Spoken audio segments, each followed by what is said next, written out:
Marvel's master of multiversal magic.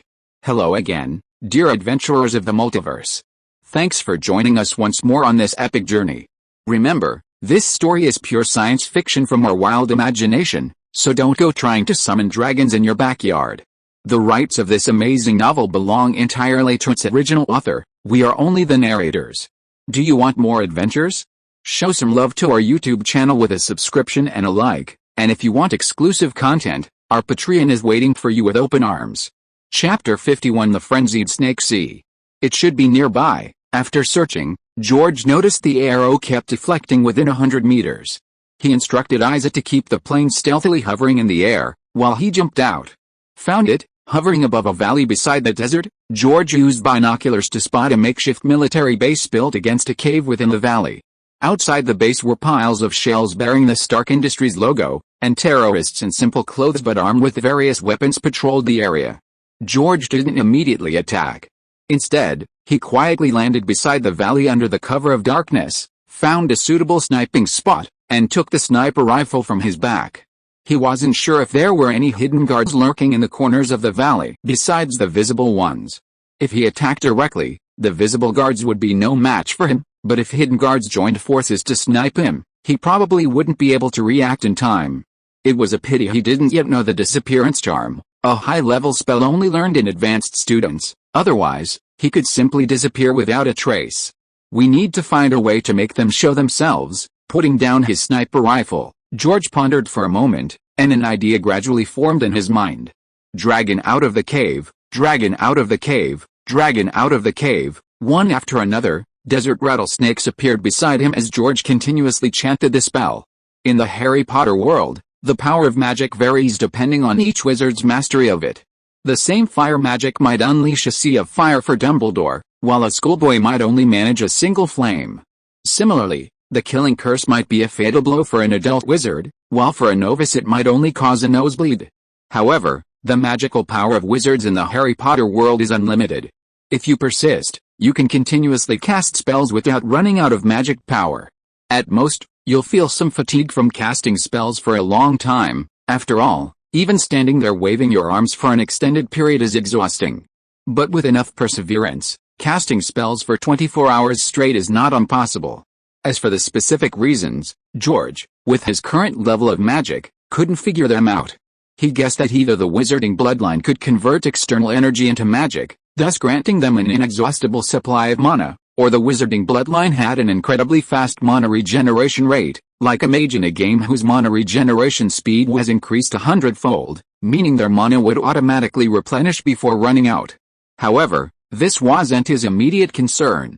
Right now, he was utilizing the inexhaustible mana characteristic of his wizarding bloodline to continuously cast snake summoning spells, building an army of venomous snakes. I truly am worthy of being a student of the Slytherin school. Looking at the thousands of desert rattlesnakes flicking their tongues before him, George stretched his slightly sore arms, feeling his throat become a little hoarse. Because he was casting spells with hand gestures, he could only cast an average of 6 or 7 snake summoning spells per minute. To summon over 1,000 desert rattlesnakes, he would have to continuously wave his hands and chant spells for more than 2 hours. I need to find a way to learn how to make one soon. If he had a wand, he could cast about 30 snake summoning spells per minute, summoning 1,000 venomous snakes in a little over half an hour. Go. Bite anyone you see. At George's command, thousands of venomous snakes immediately scattered, searching the entire valley from top to bottom. No matter how well the terrorists hidden in the shadows concealed themselves, they would not escape the search of so many snakes. Anyone bitten by a snake, even if they didn't die immediately, would have to leave the outpost to receive treatment, which would be the best opportunity for him to strike.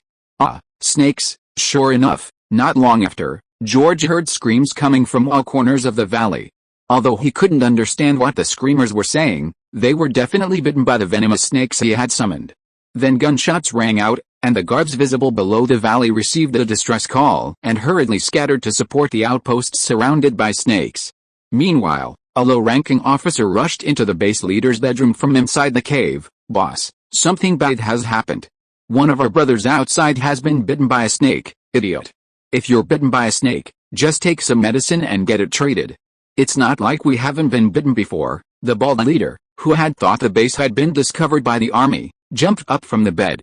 Upon hearing that it was just one of his men who had been bitten by a snake, he kicked the officer to the ground in anger. Getting bitten by snakes in the desert was common. It could be treated with folk remedies and targeted medicine. For such a trivial matter to disturb his rest was truly brainless. "Boss, it's not just one, it's many, at least several hundred," the low-ranking officer explained, somewhat aggrieved.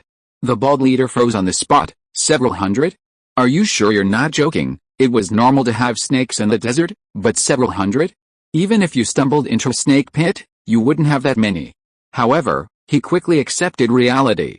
Turning on the surveillance camera outside the cave, he saw a dense swarm of snakes attacking his men, a sight that sent chills down his spine. "To stay and guard Tony Stark. The rest of you, take flamethrowers and come with me.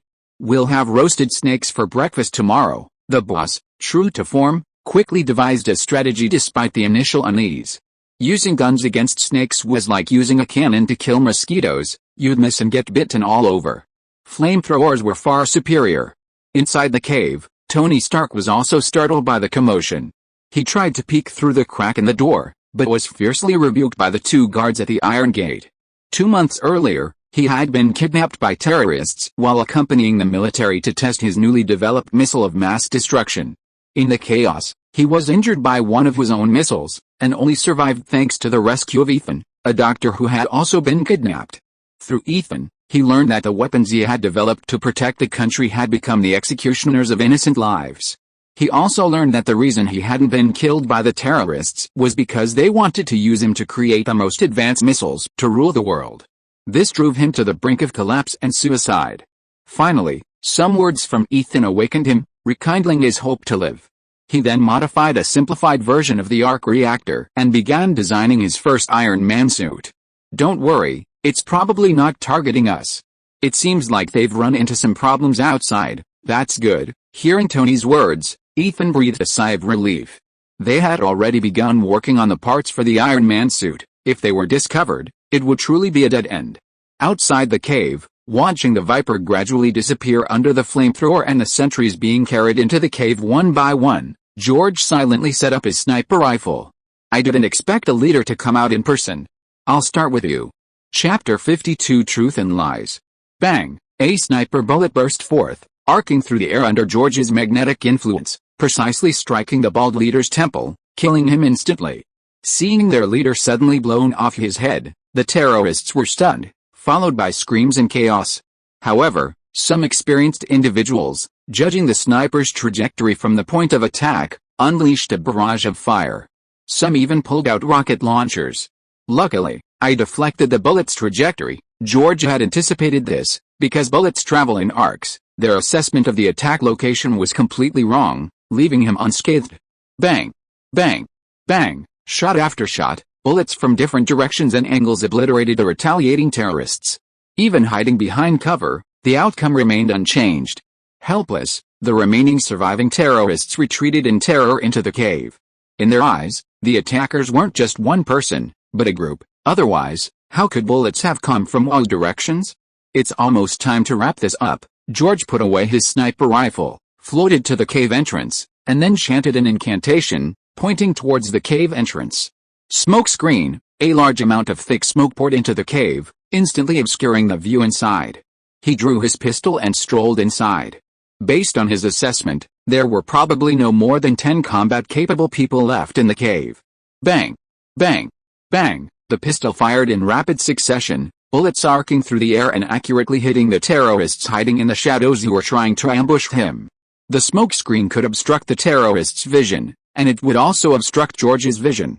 However, George's telepathic abilities allowed him to roughly sense the psychological activities of the hidden terrorists nearby, and to sense the aura of fear they exuded. Using this as his location, he could accurately kill them one by one within the smoke screen. With his current strength, if he were to launch a sneak attack, he could take down even a small military base without taking any damage. Of course, that was only for sneak attacks. If he were ambushed, a single missile could kill him. This is why he was so careful to conceal his identity and tried every means to avoid revealing his whereabouts.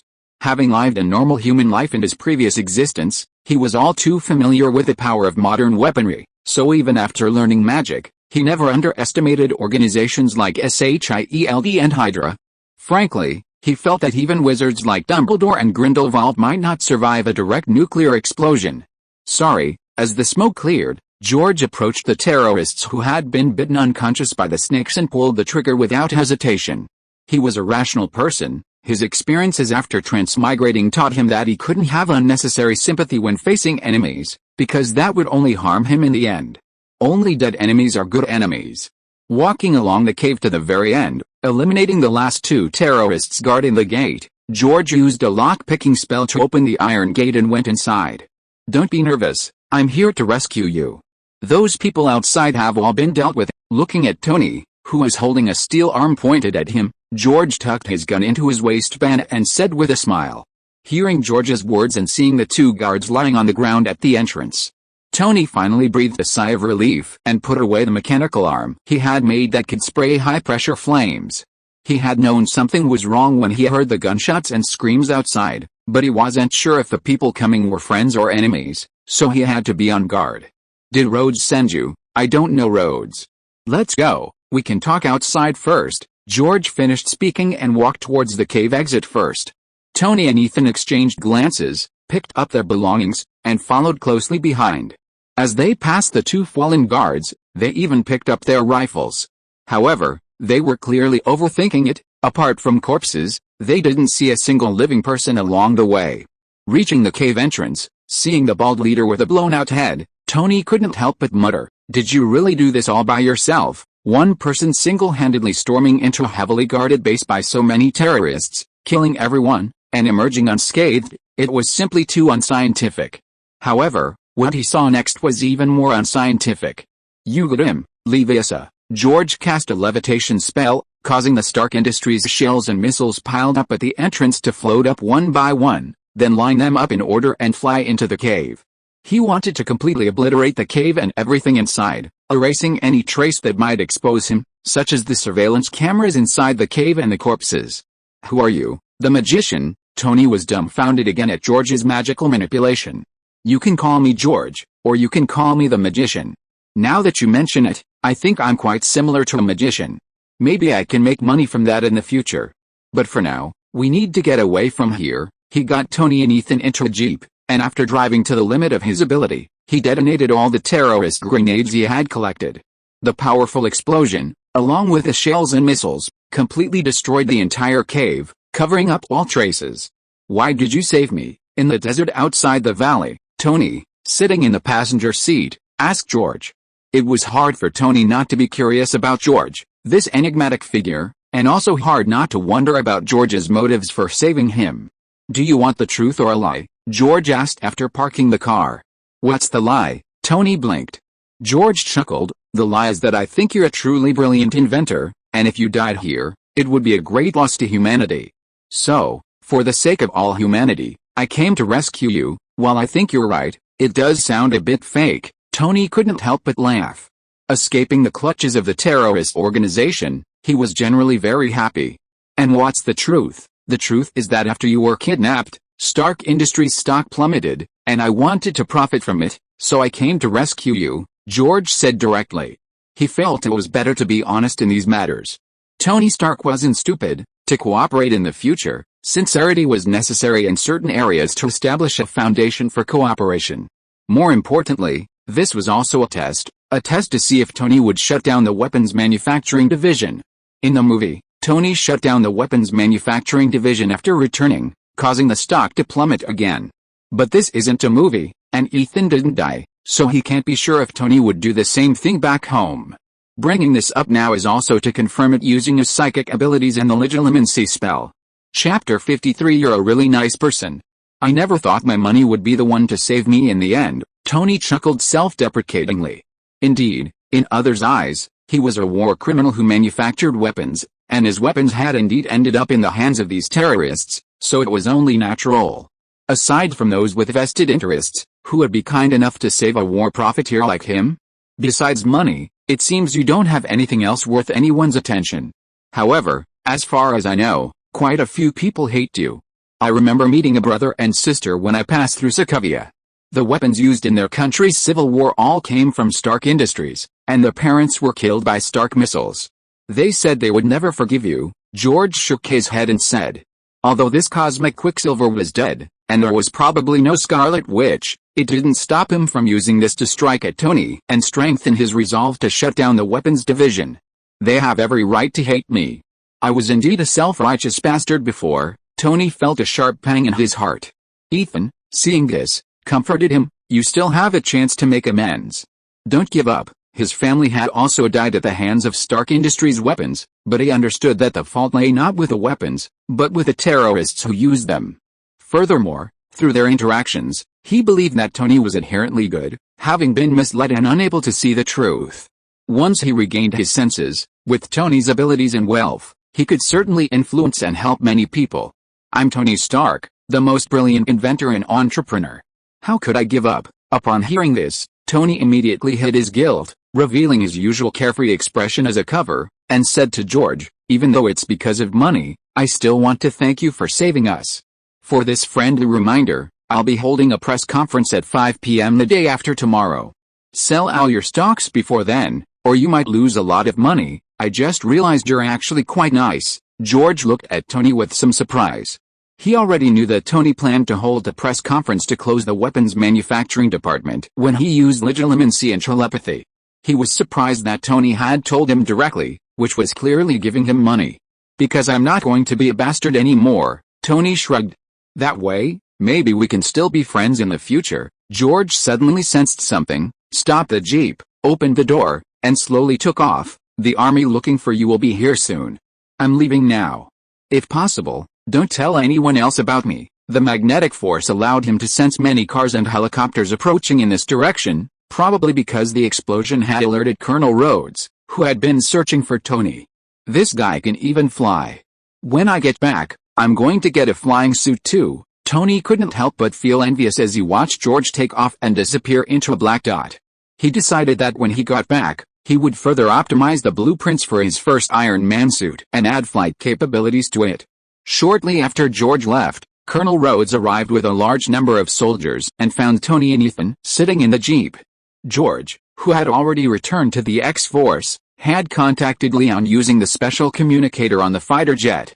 You can buy now, but remember, sell all the shares before 5 p.m. the day after tomorrow. George, can we go back now? After George finished his call, Isaac turned the fighter jet around and asked, let's go back. George nodded, then began to think about his next plan. As soon as the news of Tony's return appeared, Stark Industries' stock price would inevitably rebound quickly. As long as he sold all the shares before the press conference, he could make a fortune. After the press conference, Stark's stock would fall to an all-time low due to the closure of the weapons manufacturing department, at which point he could use the profits to buy back in. Once Tony admitted that he was Iron Man, he could sit back and wait for Stark Industries' stock to appreciate. He could sell some when he needed money, since Stark's stock would only get better and better in the future. But he also had to be careful, because Tony had killed the bald leader of the Ten Rings and destroyed the original blueprints in the cave. Obadiah would be unable to build the Ironmonger, and there would probably be other actions. For the sake of his stock, he couldn't let Obadiah kill Tony in desperation. But he didn't want to kill Obadiah right now. On one hand, he felt that with Obadiah around, he could gradually stabilize Stark Industries' stock after the press conference, giving Tony time to research the Iron Man suit and thus use Iron Man's popularity to boost the stock price. On the other hand, he could also wait for Obadiah to deal with Tony, making Tony owe him another favor. After all, the hardest debts to repay are favors, except for those without integrity.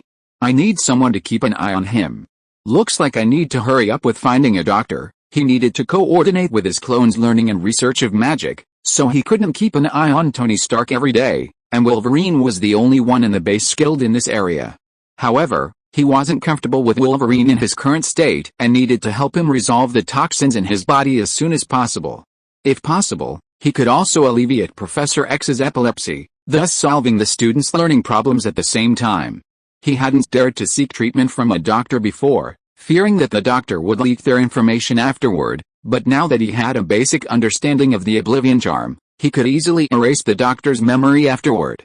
The next day, news of Tony Stark's return shook the world, and Stark stock prices surged. even surpassing their pre-accident levels. On the third day, Tony Stark returned to New York on a military plane and announced a press conference at 5 p.m. Following the press conference, Stark stock prices plummeted. That evening, George met with Leon again on the rooftop. Mr. Death, here's the cash you requested, Leon said, handing George a box full of cash. This time, Leon looked at George as if he were a god. In just a few days, his assets had increased tenfold. The Leon family's wealth now exceeded the combined wealth of half of the 13 families in the Bronx. Tomorrow, reinvest most of the idle cash into Stark stock, George instructed, taking the box.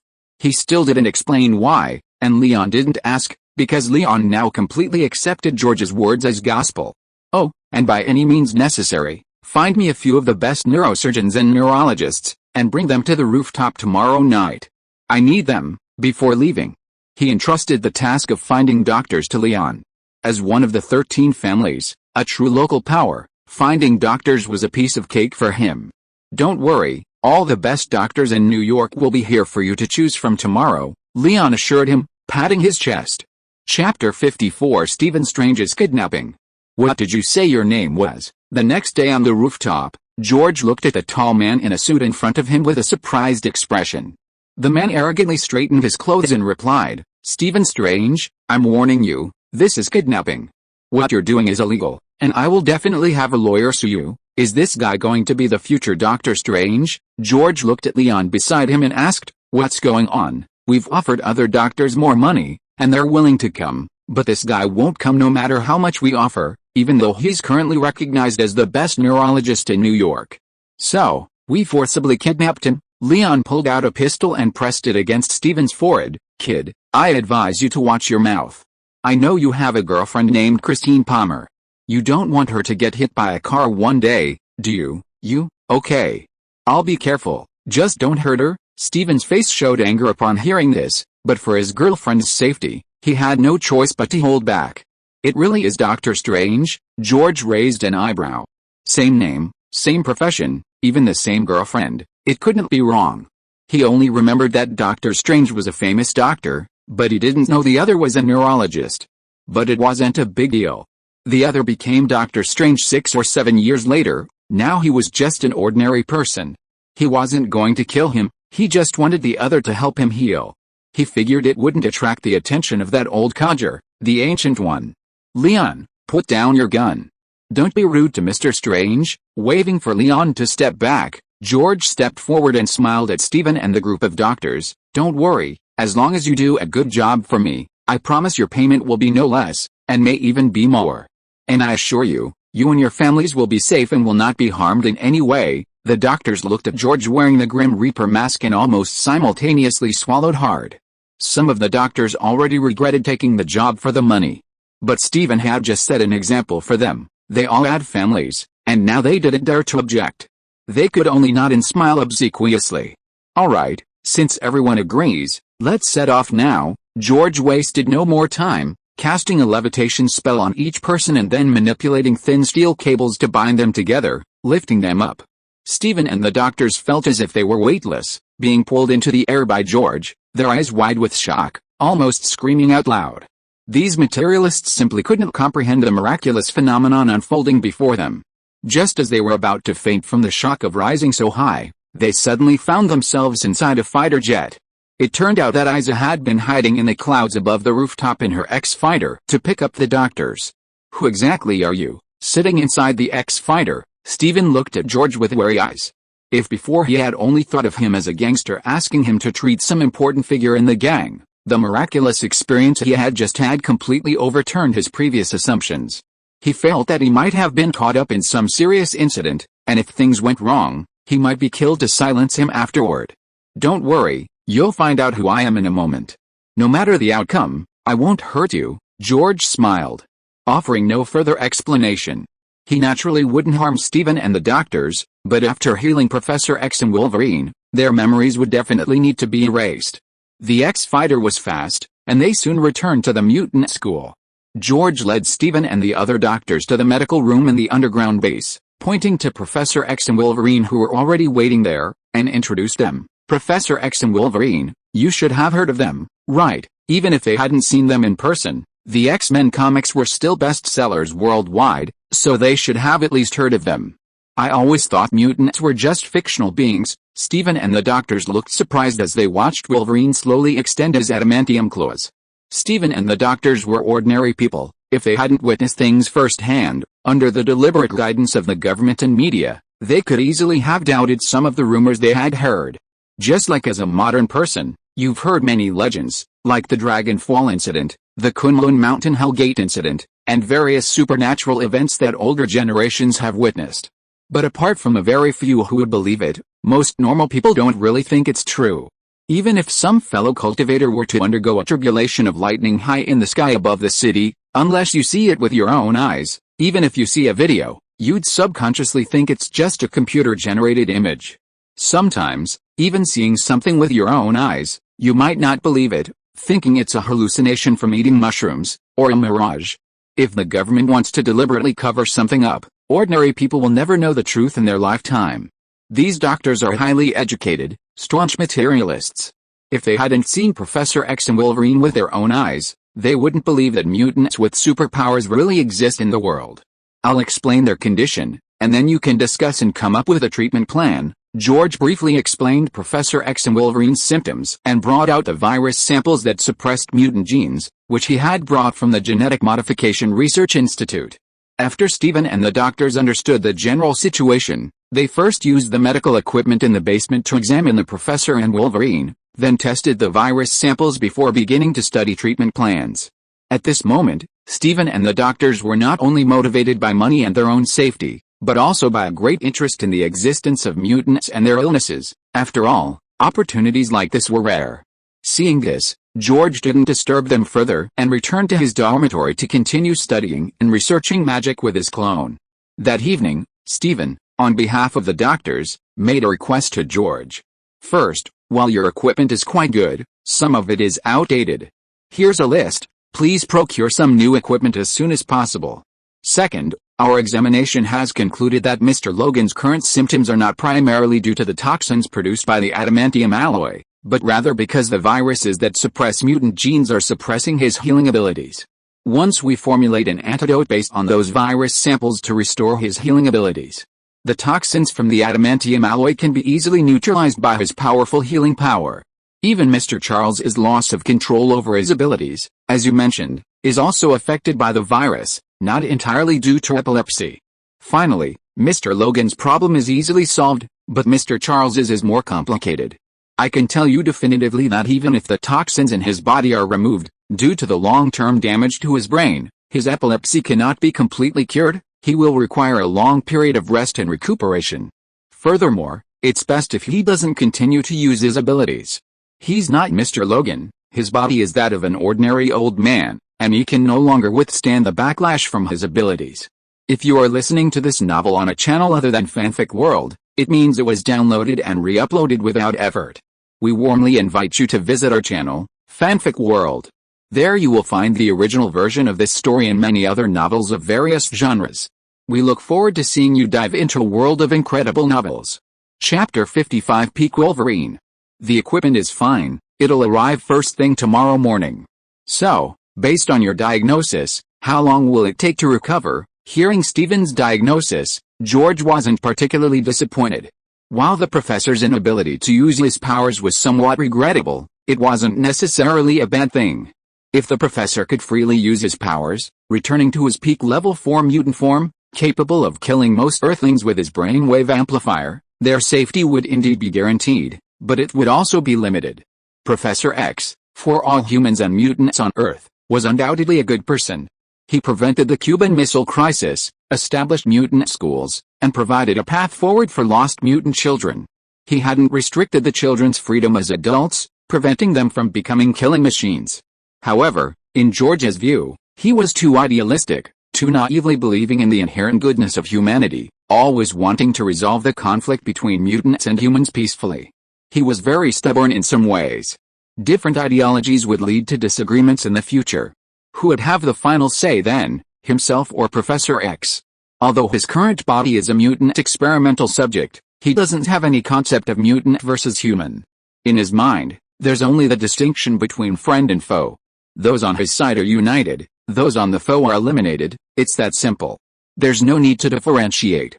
He even thinks Professor X shouldn't have created the term mutant. What's the difference between mutant and non-mutant? Aren't they just humans with superpowers? There are plenty of humans with superpowers in this world, and they never claim to be human. Now that the professor has recovered and his mind is back to normal, he can no longer use his powers.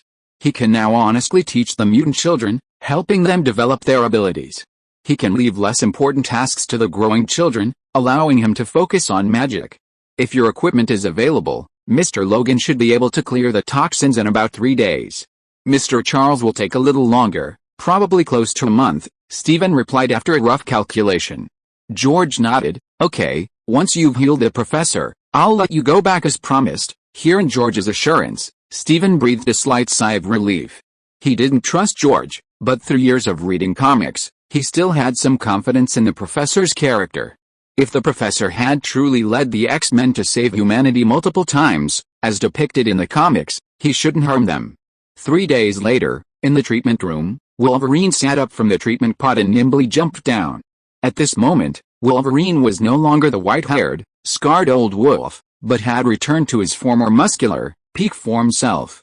At his peak, Wolverine possessed nearly 200 years of fighting skills, a near-immortal body, and powerful healing abilities. Unless he encountered something particularly effective against him, he was practically invincible. Even humanity's most terrifying weapon, the nuclear bomb, couldn't kill him. He was the bane of all firearms. Compared to the peak form Wolverine, the X-24 cloned by Dr. Nero was worlds apart. The clone X-24 not only lacks Wolverine's healing factor, but also has an unstable mind, let alone any fighting skills. It fights purely on instinct. Even the young girl, when she grows up, could defeat X-24. It's been so long since I've felt like this. Wolverine smoothly extended his adamantium claws and couldn't help but exclaim. Hormones affect his physical form. In his previous aged state, his mental state also felt like he had entered his twilight years. But now, after recovering, he felt young again, both physically and mentally. It was like when he was 20, even playing pixel games on a terrible computer, he could stay up all night. But at 40, even with a top-of-the-line computer and a bunch of AAA games, he'd lose interest after an hour.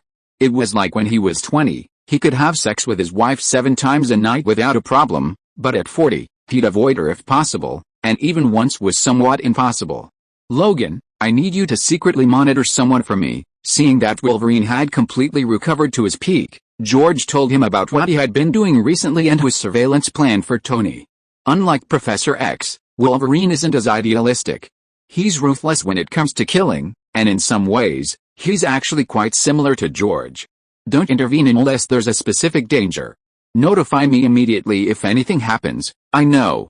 I won't let our wallets get hurt. Wolverine lit a cigar, clearly happy to take on the task. He wouldn't let this hard-earned home be destroyed again, so as long as it didn't cross his bottom line, he was willing to do anything for his family. Mr. Logan, do you think it's appropriate for you to smoke here?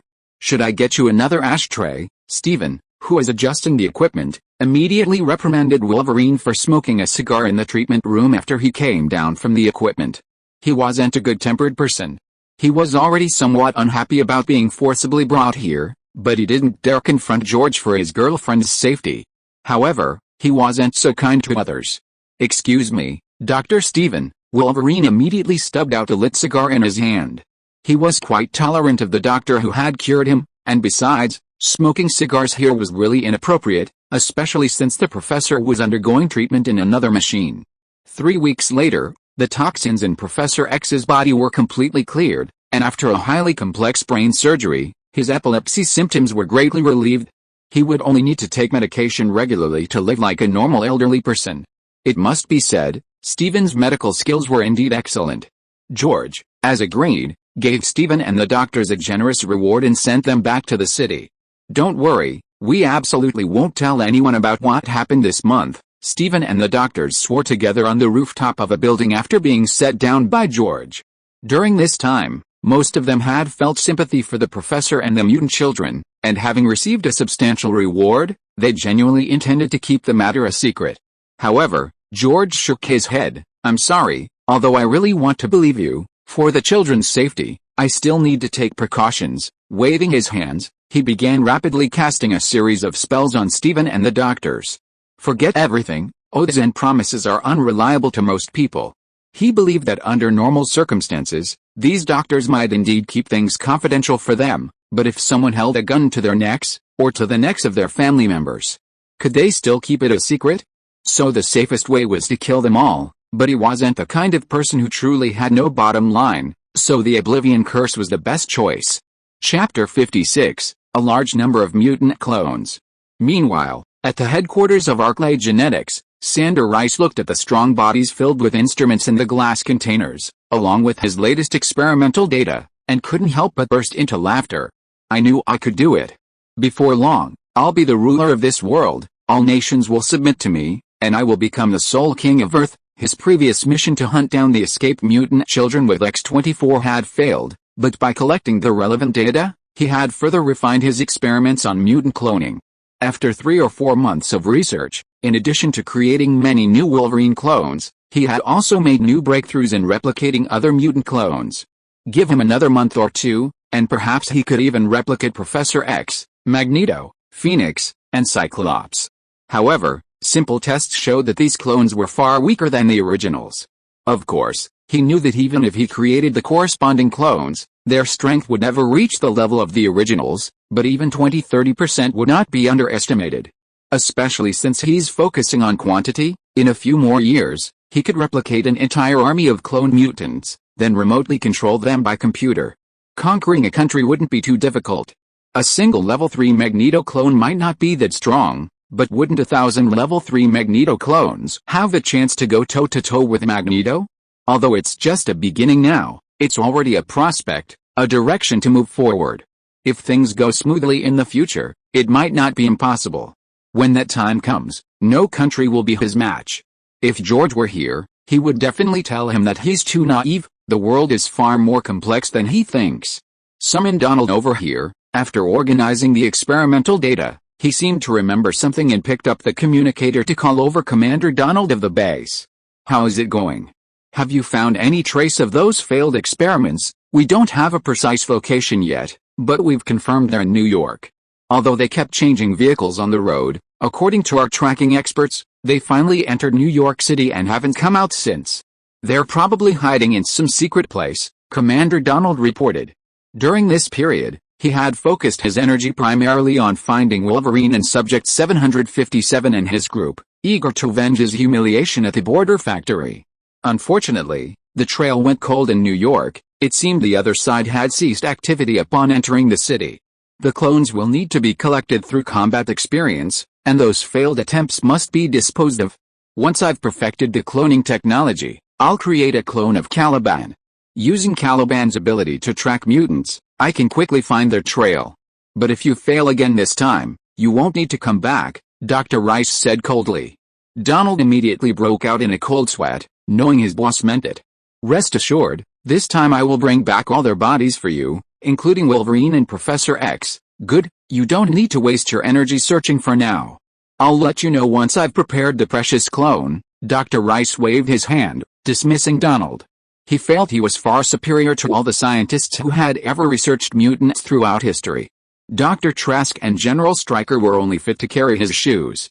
Their sentinel robots and synthetic mutants were nothing compared to his army of clone mutants. Most importantly, these clone mutants were computer-controlled, absolutely obedient to his orders, fearless of death and unafraid of betrayal. Their loyalty was even more guaranteed than Donald's. It's a pity we don't have much adamantium left. These cloned Wolverines can only use bone claws. Well, that's fine, they'll be perfect for countering Subject 757. Adamantium was scarce, most of it had been used on X-23 and X-24, and the base had very little left.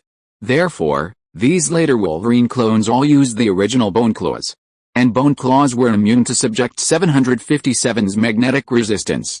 Frankly, he couldn't understand why Subject 757, a failed experiment, had become so strong. He had synthesized several more of the same, but the results were far from ideal, utterly useless. 5 of them combined couldn't defeat a single clone of Wolverine with Bone Claw, forcing him to abandon the foolish decision to clone Experiment 757. At the same moment, in the director's office in the Trident building at SHIELD headquarters in Washington, D.C. Director Tony Stark isn't cooperating. "We'll need to take our time," Nick Fury nodded upon hearing Callson's report via video call. Tony Stark couldn't have escaped unharmed from those terrorist bases with Dr. Ethan. "Based on our reconnaissance of the base, a third party must have intervened.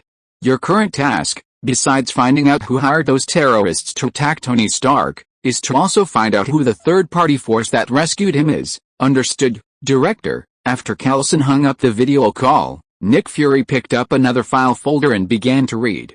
About half an hour later, he called Natasha Romanoff, SHIELD's top female spy, into his office.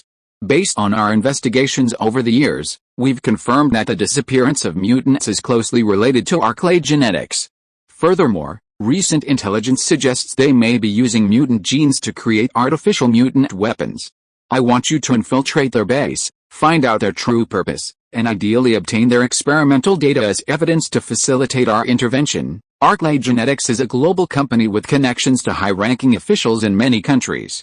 Without sufficient evidence, SHIELD cannot act rashly, as this would displease the World Security Council and potentially cut off SHIELD's funding. Therefore, the best approach is to send Black Widow infiltrate and secretly gather evidence. Of course, he is also very interested in Arcade Genetics' genetic experiments. If they are useful for enhancing SHIELD's capabilities, he wouldn't mind having SHIELD scientists continue their research. "Yes, Director." Black Widow, dressed in a black bodysuit, with an alluring face and a stunning figure, nodded and accepted the task. For her, this wasn't a particularly difficult mission. Her last mission was to infiltrate the highest levels of the government to gather evidence of a general's treason. Before the general was arrested, he still believed that he had met a true love across age in his later years and did not believe that she was a secret agent. Chapter 57 The Eager-to-Learn George. Meanwhile, George once again immersed himself in studying and researching magic.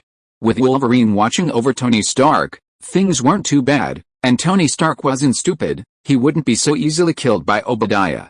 Even if he were to be killed unexpectedly, there was nothing he could do. At most, the stock would drop again, resulting in some financial loss, which he could earn back later when he became stronger. For him now, establishing a relationship with Tony Stark would certainly be better for his future development, but not taking that step wasn't a dead end. Money is a general equivalent. It only has value when spent, otherwise it's just worthless paper.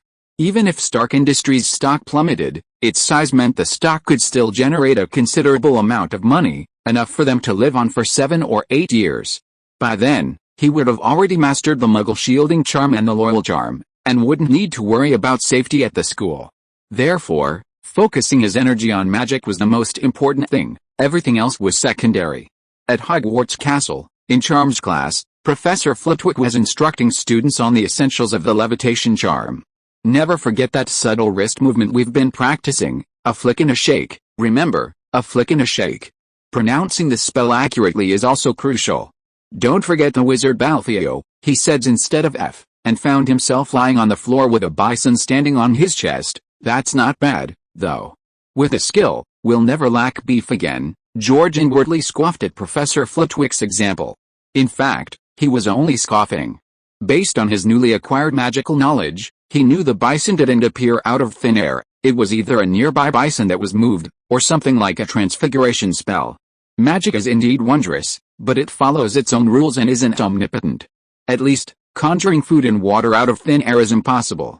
Many summoning spells that summon bison, snakes, horses, birds, flowers, etc., are actually extensions of transfer and transfiguration magic.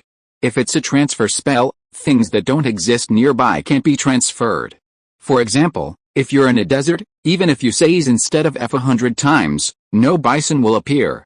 If it's a shape-shifting spell, then the cow is affected by magical transformation. Once the magic effect ends, it will disappear or revert to its original form. Obtaining countless free beef to fill one's stomach through this method is impossible. At most, one can only taste it. There are many similar rules in magic. If one doesn't study properly and understand the taboos, one might inadvertently get themselves into trouble someday. Luna's mother died from experiments and modifications of spells. Now, everyone begin practicing, After explaining the theoretical basis of the levitation charm, Professor Flitwick had everyone try practicing with feathers. George, not to be outdone, naturally raised his hand and cast the levitation charm on the desk next to him. Fludge, Leviosa. As the incantation sounded, the desk immediately floated above the classroom, leaving the young wizard still trying to levitate with feathers stunned. Very good, George, Slytherin, 5 points. Although he was a little distracted in class, he still wanted to earn points. After class, Professor Flitwick picked up his textbook and was about to leave the classroom. But his short legs were no match for George, who was faster than a rabbit, and he was blocked at the classroom door. Looks like my lunch will be delayed again, Professor Flitwick said helplessly. Obviously, this wasn't the first time this had happened. He was relieved, but also a little annoyed. George smiled broadly. Professor, I've been learning the Muggle blocking charm lately, and I have a few questions I'd like to ask you. I think you wouldn't mind wasting a little of your time to answer your eager students' questions. He had no choice. Professors had many classes, and they all had their own private matters on weekends. If he didn't block them after class, he really wouldn't be able to find them. Not all professors were like Snape, willing to use their private time to teach magic. An hour later, George let Professor Flitwick go, satisfied, and headed towards the Great Hall to have lunch. Halloween was in 2 days, but the weather hadn't improved. It had been raining for a week and was still raining. Although it was raining, his mood was not bad because his magical questions had been answered. Harry, Ron, Hermione, haven't you eaten yet? George spotted the trio of Harry, Ron, and Hermione at the Gryffindor table as soon as he entered the Great Hall. Normally, the Great Hall would be nearly empty at this hour, making the trio stand out conspicuously. George, we were discussing the death anniversary party, Harry, looking distressed, recounted his invitation. Apparently, yesterday, on his way back from Quidditch practice, he had accidentally dirtied the castle floor and been caught by the gatekeeper, Filch. It was Nick Wilde who had helped him. So, he had promised Nick he would attend Nick's 500th death anniversary party in the dungeons on Halloween Eve. Don't be so discouraged. Halloween parties happen every year, but the ghost's death anniversary party might only happen once in a lifetime. I think it'll be amazing. I'll go with you. Hermione was clearly intrigued by this unknown ghost party. Ron, however, disagreed. Why would anyone celebrate the day they died? I find it awful. Hermione stood up, looking down at Ron with an air of arrogance, which startled him. Ron quickly changed his tune. You're right, Harry. As your best friend, I'll go with you, thanks. Harry's expression softened slightly, then he looked at George expectantly. George, do you want to come along? I'd rather not. I don't want to miss my first Halloween at Hogwarts. George politely declined Harry's invitation with a smile. If he remembered correctly, the Basilisk's first act was on Halloween, and it had even petrified Filch's cat. He didn't want to get involved with a Basilisk and Voldemort so soon, and he was indeed interested in the Hogwarts Halloween party. Just a friendly reminder, George said, according to what I read in the Book of Ghosts, ghosts can't eat normal food. They can only sense things by smelling extremely pungent odors. So, I bet the food at the ghost dinner will be mostly rotten and spoiled. You'd better bring some food with you, or you'll go hungry. Oh, Merlin, I shouldn't have agreed to Nick the Headless, Harry exclaimed in despair. Hermione, however, asked George with great interest, the Book of Ghosts? Is this a library book? Why haven't I seen it? It's on the top shelf of the third to last shelf. There's only one copy in the whole library, so it's normal that you can't see it. I only went looking for it because I'm interested in ghosts. George picked up some food that a house elf had magically transported to him and started eating while chatting with Hermione.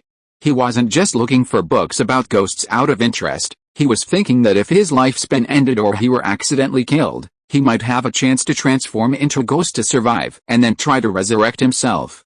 Chapter 58 The Appearance of the Basilisk. October 31st, Halloween Eve. As George entered the castle hall that morning, he was greeted by the sweet and enticing aroma of roasted pumpkin. Breakfast was almost entirely pumpkin-related, likely thanks to ingredients obtained from Hagrid. To be honest, the house elves' cooking skills were quite impressive. No wonder Tonks always lamented the food at Hogwarts. Even he, who didn't particularly enjoy Western cuisine, occasionally found himself pleasantly surprised. If given the chance, he planned to try and get one to serve as his butler. After the last class in the afternoon, the young wizards headed towards the Great Hall in groups. George, as the Slytherin star, was naturally surrounded by his classmates. Did you hear? Dumbledore even hired a skeleton dance troupe for the Halloween dinner. Wow, the one made entirely of skeletons. Amidst the excited discussions of the young wizards, George stepped into the Great Hall. The Great Hall was now ablaze with vibrant colors. 1,000 live bats fluttered across the walls and ceiling, while another 1,000, like low-lying clouds, hovered above the dining tables. Giant jack-o'-lanterns floated in the air, each large enough to hold 2 or 3 young wizards. These were pumpkins specially crafted by Hagrid using the inflation charm George was present at the time. However, he wasn't interested in the pumpkins, he was interested in the inflation charm. The inflation charm, a spell that makes a person rapidly inflate like a balloon, has the same effect on objects, but one must be careful to control the effect, otherwise it can easily overinflate and explode. George was interested in this spell because he thought that if he had known it when escaping the base, he could have inflated those grenades tenfold when he launched them. That wouldn't just be blowing up a few houses, it could probably blow up the entire base. However, the spell was quite difficult, and even after asking Hagrid, he hadn't fully mastered it. Of course, the main reason was that he had too many magical theories and spells to learn. The inflation charm wasn't the most important one, so it had to be put on the back burner, naturally taking up less time. Otherwise, if he had to study that one spell every day, he would have mastered it long ago with both bodies working together. The Hogwarts Halloween party did not disappoint George. The house elves meticulously prepared mountain-like piles of delicious food, the professor's magnificent and entertaining magic, and the skeleton dance troupe's comical performance. These were things he couldn't see in the normal world, and they broadened his horizons. Compared to watching a movie, the immersive experience was far more wonderful. Many things, without experiencing them firsthand, can't be fully appreciated through words and images alone. Mount Everest on TV might not seem high, but when you actually stand there, you'll understand why it's the world's highest peak. After the party, everyone dispersed, and the Slytherin students, including George, chattered as they headed towards their dormitories in the basement. However, at a corner, they suddenly stopped. They saw Mrs. Norris of Filch, hanging upside down from a torch stand, her body stiff and her eyes glazed over. On the wall beside the torch were the words, "The Chamber of Secrets has been opened. Enemies of the air, beware." Standing opposite the wall were Harry, Meta World Peace, and their 2 companions. Equally terrified. "Enemies of the air, beware. You're next, you idiots." Malfoy immediately stepped out from the crowd, excitedly launching into taunted Harry and Meta World Peace. But before he could finish his sentence, George grabbed his shoulder from behind. "Malfoy, this isn't the time for this. Go and inform the headmaster and the professors." Malfoy turned and saw George, hesitated for a moment, then shut his mouth and jogged towards the Great Hall. Soon, Dumbledore, Snape, Lockhart, McGonagall, and a host of other professors arrived, including Filch. Upon seeing his beloved Mrs. Norris petrified, Filch roared in fury. He was convinced that Harry had done this to get revenge on him, and it wasn't until Dumbledore personally explained that this wasn't a spell a young student could use, and that Mrs. Norris could still be saved, that the matter was dropped. George didn't dare to publicly reveal anything about the basilisk, even though it might earn him extra points. He didn't want to get involved now. After Harry and his friends were taken away by Dumbledore, he returned to the common room with the other Slytherin wizards. While the other wizards were mostly discussing the Chamber of Secrets, he remained in a corner studying his spellbooks, a sight that secretly impressed the other wizards. After Halloween, the castle returned to its usual quiet, but the discussion about the Chamber of Secrets remained intense, and many wizards believed Harry was the heir to Slytherin. That day, George, who was reading in the library, was found by Harry and his friends. "You suspect Malfoy is the heir to Slytherin, and he wants to kill all the Muggle-born kids in the school. His whole family is in Slytherin, and he often brags about it. I suspect they might be descendants of Slytherin. His father was evil enough, he must be the heir," Harry said with certainty. Ron followed up with a guess. "They might have had the key to the Chamber of Secrets for centuries, passing it down from father to son, son to grandson, and so it ended up in Malfoy's hands. I don't think anyone else hates a wizard from a Muggle family that much. He even called me a mudblood last time." Hermione agreed with their guess. "Even if your guesses are reasonable, how do you prove it? Guesses alone can't convict someone. His father has a lot of power in the Ministry of Magic," George said with a smile. "Malfoy wasn't a descendant of Stryker, Voldemort was, but he wouldn't tell the trio that. So, George, we need your help. The three moved closer to George. We need you to get us hair from Goyle, Crabbe, and Millicent, and also tell us the password to enter your Slytherin common room. That's not difficult, but what do you want to do? George asked knowingly. Harry trusted George and didn't hide anything. We plan to make Polyjuice Potion, transform into those three, and go directly to the Slytherin common room to get information out of Malfoy. That's a good idea, but you should know that doing this violates at least 50 rules of conduct. Which of you three suggested this? George nodded, asking casually. Harry and Ron both pointed to Hermione. They couldn't have come up with such a good plan, because they had no idea what Polyjuice Potion was. Chapter 59 Freezing Curse. It seems our Miss Hermione is truly suited for Gryffindor, George couldn't help but tease. Hermione and Professor McGonagall were the same type of person, seemingly law-abiding and dogmatic on the surface, but actually more adventurous than anyone else. 80% of Harry and Ron's rule-breaking action stemmed from Hermione. He felt that Hermione's anger towards Harry and Ron at the start of the school year wasn't because they had caused any major trouble, but because she was missing from the carriage. Hermione blushed slightly but didn't refute him, instead asking, "Unfortunately, I searched the entire library but couldn't find the bug potential potion that Snape mentioned in class. Without the Polyjuice Potion recipe, it's impossible to make it." "George, have you seen this book in the library, Potential Potion?" "I vaguely remember it. I think it was in the restricted section," George replied after a moment's thought. Hermione's face immediately showed surprise. "The forbidden section? You actually got to go to the forbidden section? I have to thank Professor Lockhart for that. You just need to learn to compliment his books a few times, then make up some excuse, and you can trick him into giving you a pass to browse freely in the forbidden section. Next time you go, I'll help you find that spellbook called Powerful Potions." George winked at Hermione. Since borrowing the spellbook about the tracking charm from the forbidden section last time, he had gone a few more times, but because Dumbledore was watching, he hadn't touched any books about dark magic. He only borrowed spellbooks about advanced spells. He couldn't learn those spells with his current abilities, but it was good to memorize them. His initiative to help the trio this time was also to send a signal to Dumbledore. A signal that he was Harry's friend and that he could help Harry in the forbidden section, so that Dumbledore would give him a break. Otherwise, if he frequently used Lockhart to enter the forbidden section, Dumbledore would eventually want to fix this bug. As the headmaster, Dumbledore certainly had the power to prevent Lockhart from enjoying his books in the forbidden section with a single word. This was also a consideration in his decision to befriend the trio. "I knew it. I told you Lockhart was a brainless idiot." Ron wasn't particularly surprised. After the Cornish elf incident, he had completely seen Lockhart's true nature. However, Hermione clearly didn't think so. She shrieked, "He's not a brainless idiot.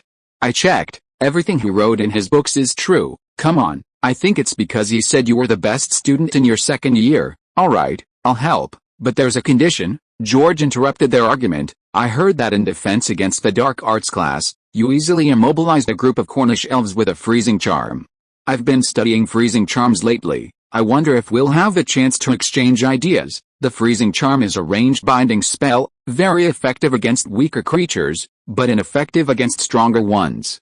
Humans, with their strength, can easily break free.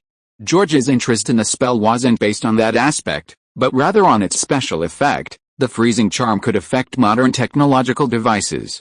Small technological devices like burglar alarms and surveillance cameras would immediately stop functioning when exposed to the freezing charm, causing them to malfunction. It's one of the spells frequently used by wizards in the Muggle world.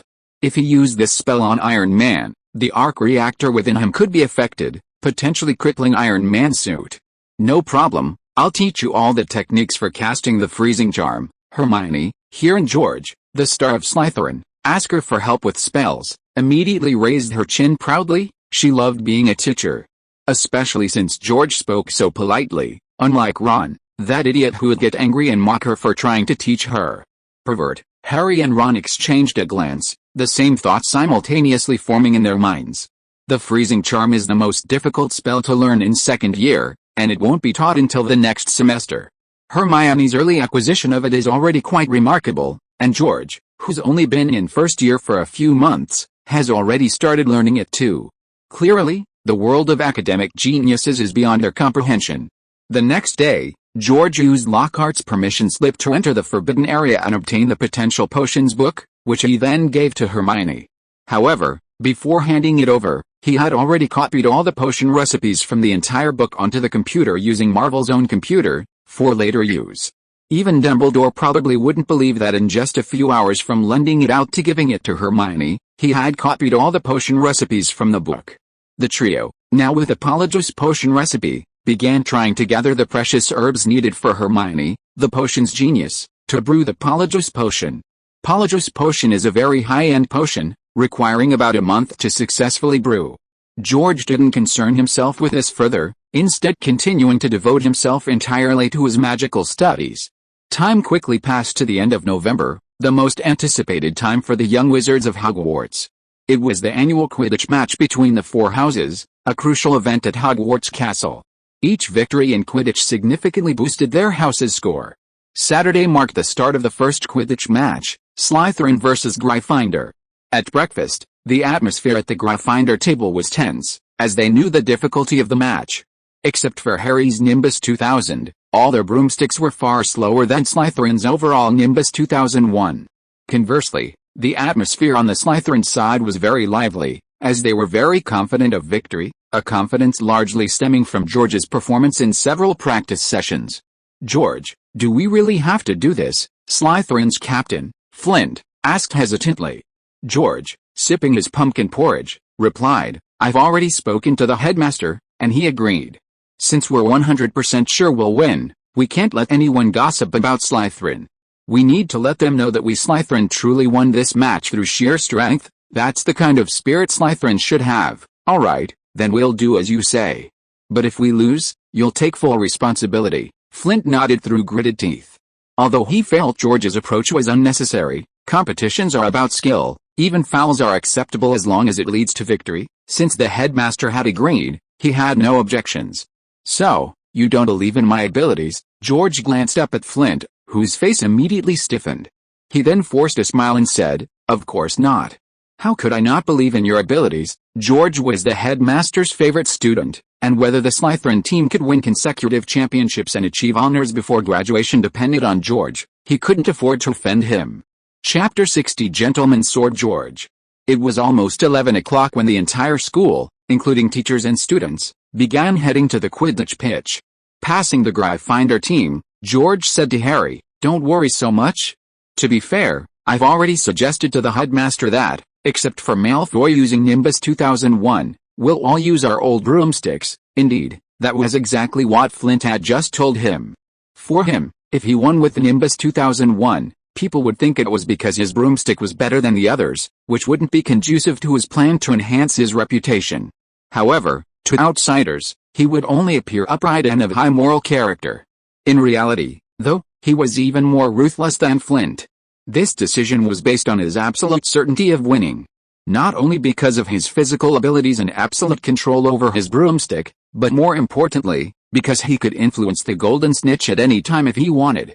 He wouldn't let the Golden Snitch fall into the hands of any seeker until he had surpassed the opposing team's 150 points.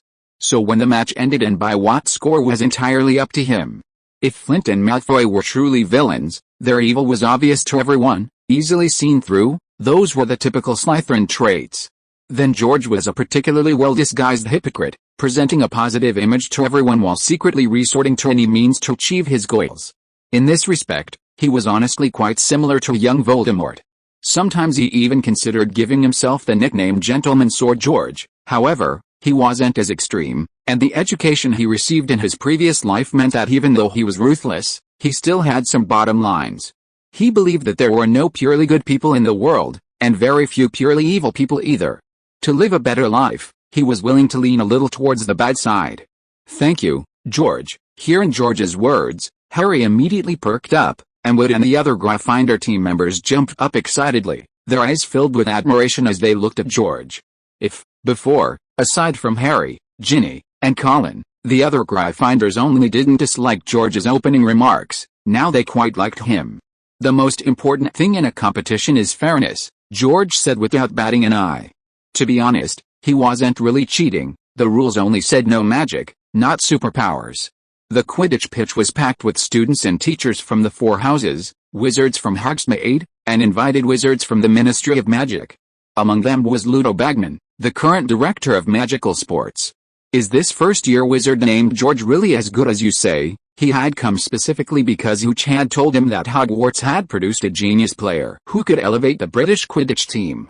Although he was skeptical, he still wanted to see it for himself.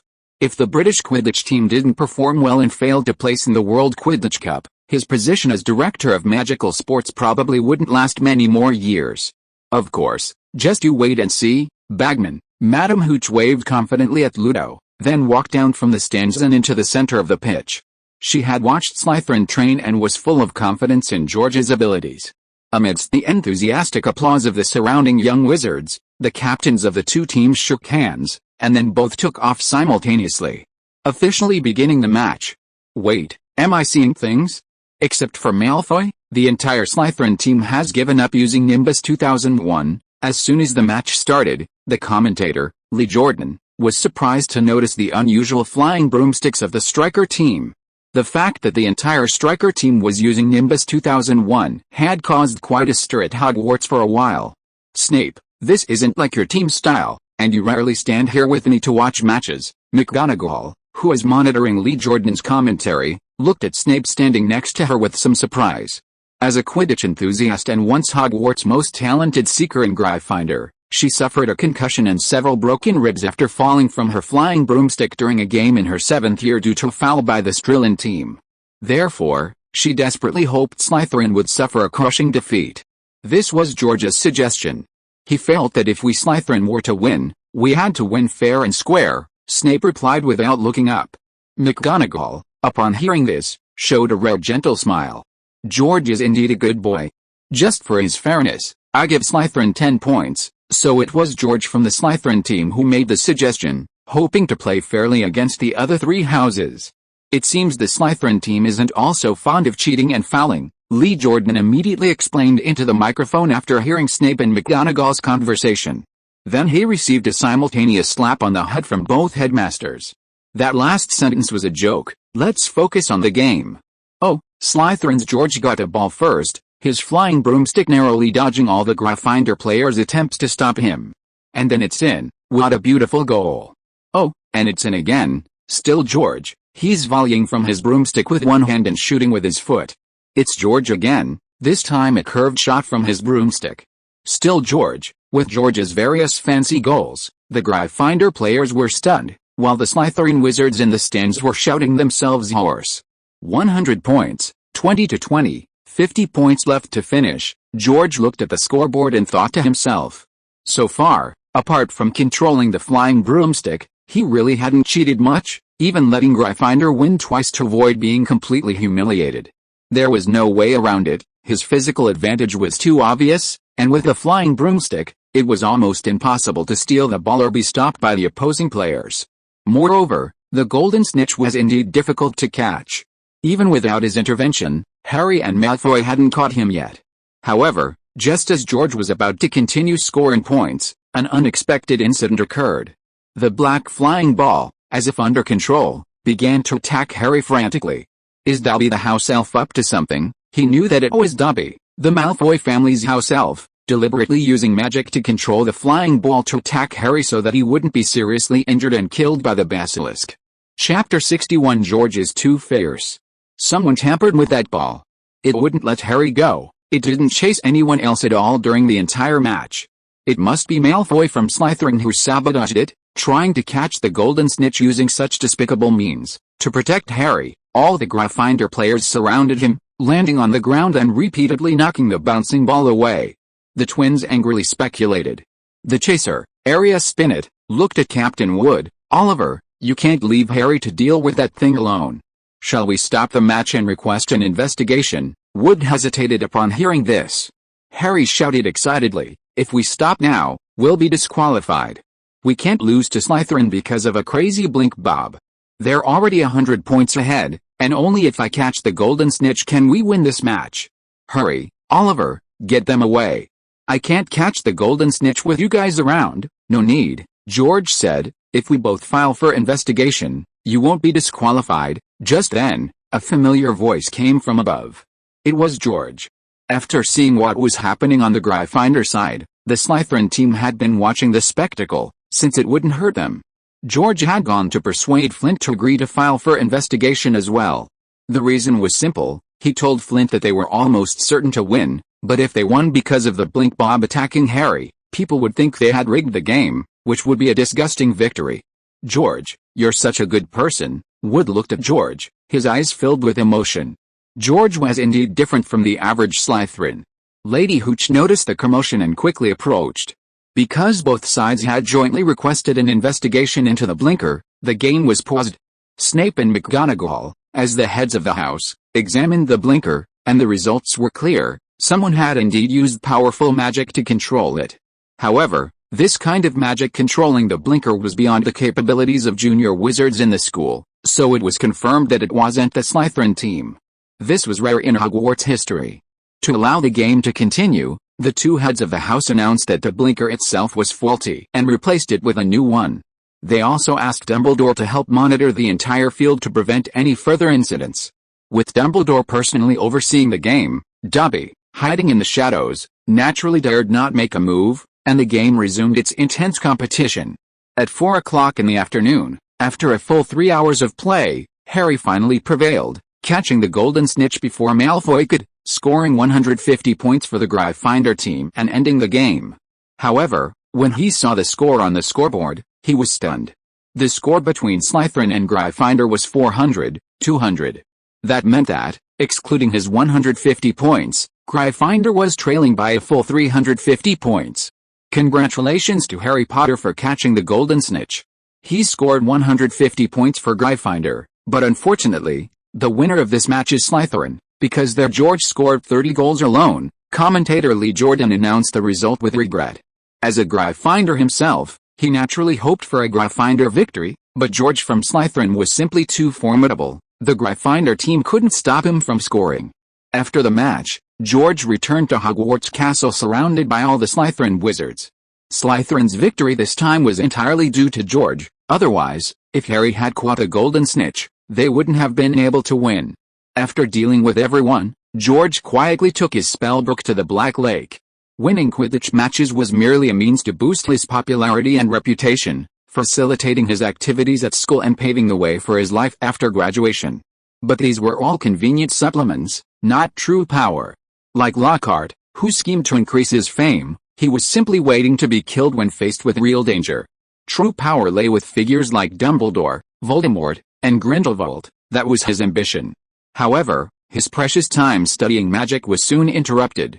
A tall, middle-aged wizard with short blonde hair and round eyes approached him. "Hello, George." "Hello, Mr. P, and who are you?" George instinctively answered, then realized he'd slipped up again. "I am Ludo Bagman, the current director of physical education at the Ministry of Magic," the middle-aged wizard replied with a smile. Upon hearing this, George immediately searched his memory for the name and quickly found the answer. "Isn't this the same director of sports who was a compulsive gambler who went bankrupt, owed goblins a huge amount of gold, and swindled the Weasley twins? May I ask what brings you here, Director?" "Well, Ms. Hooch recommended you to me. I just watched your match and would like to invite you to join our English Quidditch team." Ludo believed that a young wizard like George would immediately and excitedly accept the invitation, as no young wizard could refuse such an honor. However, George's reply left him speechless. "Sorry, I'm not interested in that. Joining the English Quidditch team would certainly be a huge boost to his fame, but it would be too time-consuming. He'd probably have to train at the Ministry of Magic every weekend and participate in matches around the world. Not worth it." As he'd already said, fame was just a bonus. Learning magic was the priority, so he naturally refused immediately. "But you played so well just now. I could tell you stopped scoring at the end to save face for the Gryffindor team, otherwise, you could have scored even more. Why did you refuse my invitation? Are you worried your headmaster won't agree?" "Don't worry about that. I'll personally talk to Dumbledore, and he'll definitely agree. He'll also give you special permission to train and play," Ludo explained anxiously. George's performance on the field had completely won him over. Based on his professional level, he could judge that even among the major international teams, George's level was among the top. So he was determined to win over George today. "To be honest, Director, playing Quidditch well is my talent, but magic is my passion. so I don't want to waste all my limited study time on Quidditch. Especially now that I'm only a first-year student, it's the most important introductory stage for learning magic." George saw Ludo's increasingly anxious expression, paused, and continued, "Of course, I'm also willing to contribute to our country's Quidditch team, just like I contribute to Slytherin, so I can agree to join the English Quidditch team first, but I can only participate in training and matches after I'm in 4th grade. If you are listening to this novel on a channel other than Fanfic World, it means it was downloaded and re-uploaded without effort. We warmly invite you to visit our channel, Fanfic World. There you will find the original version of this story and many other novels of various genres. We look forward to seeing you dive into a world of incredible novels." Chapter 62: A New Magical World. George's idea was simple: joining the English Quidditch team now would boost his fame, but he didn't want to waste time training and playing, so he decided to postpone it until his 4th year. By then, Voldemort would have emerged, and the wizarding world would be in chaos, so there would be no need to waste time on Quidditch training. It was a win-win situation. "If you don't agree, then forget it." Seeing Ludo hesitate, George looked down at his spellbook again. Ludo, seeing this, dared not hesitate any longer and quickly nodded. Agreed, I'll go talk to your headmaster about it now, and then we'll sign the contract today. 4th year is better than nothing." He could immediately publicize this when he got back, letting everyone know that he had signed a talented player for the English team, so the others in the Ministry of Magic wouldn't be able to say anything to him. The next day, at breakfast time, the owls, as usual, crowded into the Great Hall, delivering the young wizards things. But soon, several exclamations echoed throughout the Great Hall. "George, you've been accepted into the English Quidditch team. Oh, look here. It says, the Director of Sport and Physical Education at the Ministry of Magic has discovered a once-in-a-millennium Quidditch prodigy at Hogwarts. He scored 30 goals in Quidditch in his first year, far surpassing that of Victor Krum, the Bulgarian national Quidditch player. George, he's talking about you. Look at the back of the newspaper. There's a picture of George, Ludo, Snape, and Dumbledore." The young wizards who subscribed to the Daily Prophet quickly spotted today's headline, causing a frenzy among the Great Hall's young wizards. After enduring a barrage of questions, George finally escaped the star-eyed wizards and left the Great Hall. He could only be thankful it was Sunday. If it had been Monday, there would have been even more wizards, and he wouldn't have been able to get away so quickly. That afternoon, while the entire school was buzzing with excitement over George's acceptance into the English Quidditch team, a second attack occurred. Colin Creevey, a Muggle-born wizard, was attacked in the same way as Mrs. Norris, petrified, and sent to the school hospital bed.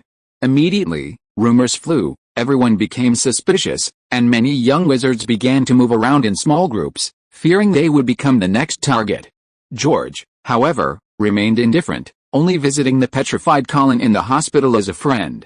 With a legendary wizard Dumbledore around, it was impossible for him to actually let a basilisk kill the young wizards. His inaction was merely a way to train the future savior, Harry. He certainly didn't believe that Dumbledore wouldn't have noticed such a large basilisk attacking people at Hogwarts Castle. Because of a Colin's attack, Harry, Meghan, and Harry were even more certain of their suspicion that Malfoy might be the heir. To prevent other Muggle-born wizards from being in danger, Hermione was brewing Polyjuice Potion in Moaning Myrtle's bathroom. George didn't participate, continuing to focus on his magic studies as usual. The process continued until the second week of December, when Professor Snape came to the common room to collect the list of students staying at school for Christmas. George didn't sign the list. He didn't plan to stay at school that Christmas.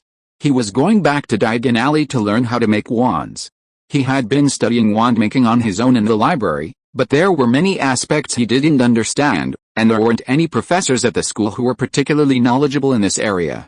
So he planned to go back to Ollivander, the professional wand maker, to teach him. He could just pay more tuition. If he didn't learn to make wands soon, it would be difficult to use magic as his primary means of combat in the Marvel Universe. Hand gestures were too slow, battles were fought in an instant, there wasn't time for slow spellcasting. Only by making a high-quality wand in the Marvel Universe could he unleash his full magical power. However, to his surprise, another major event occurred that night.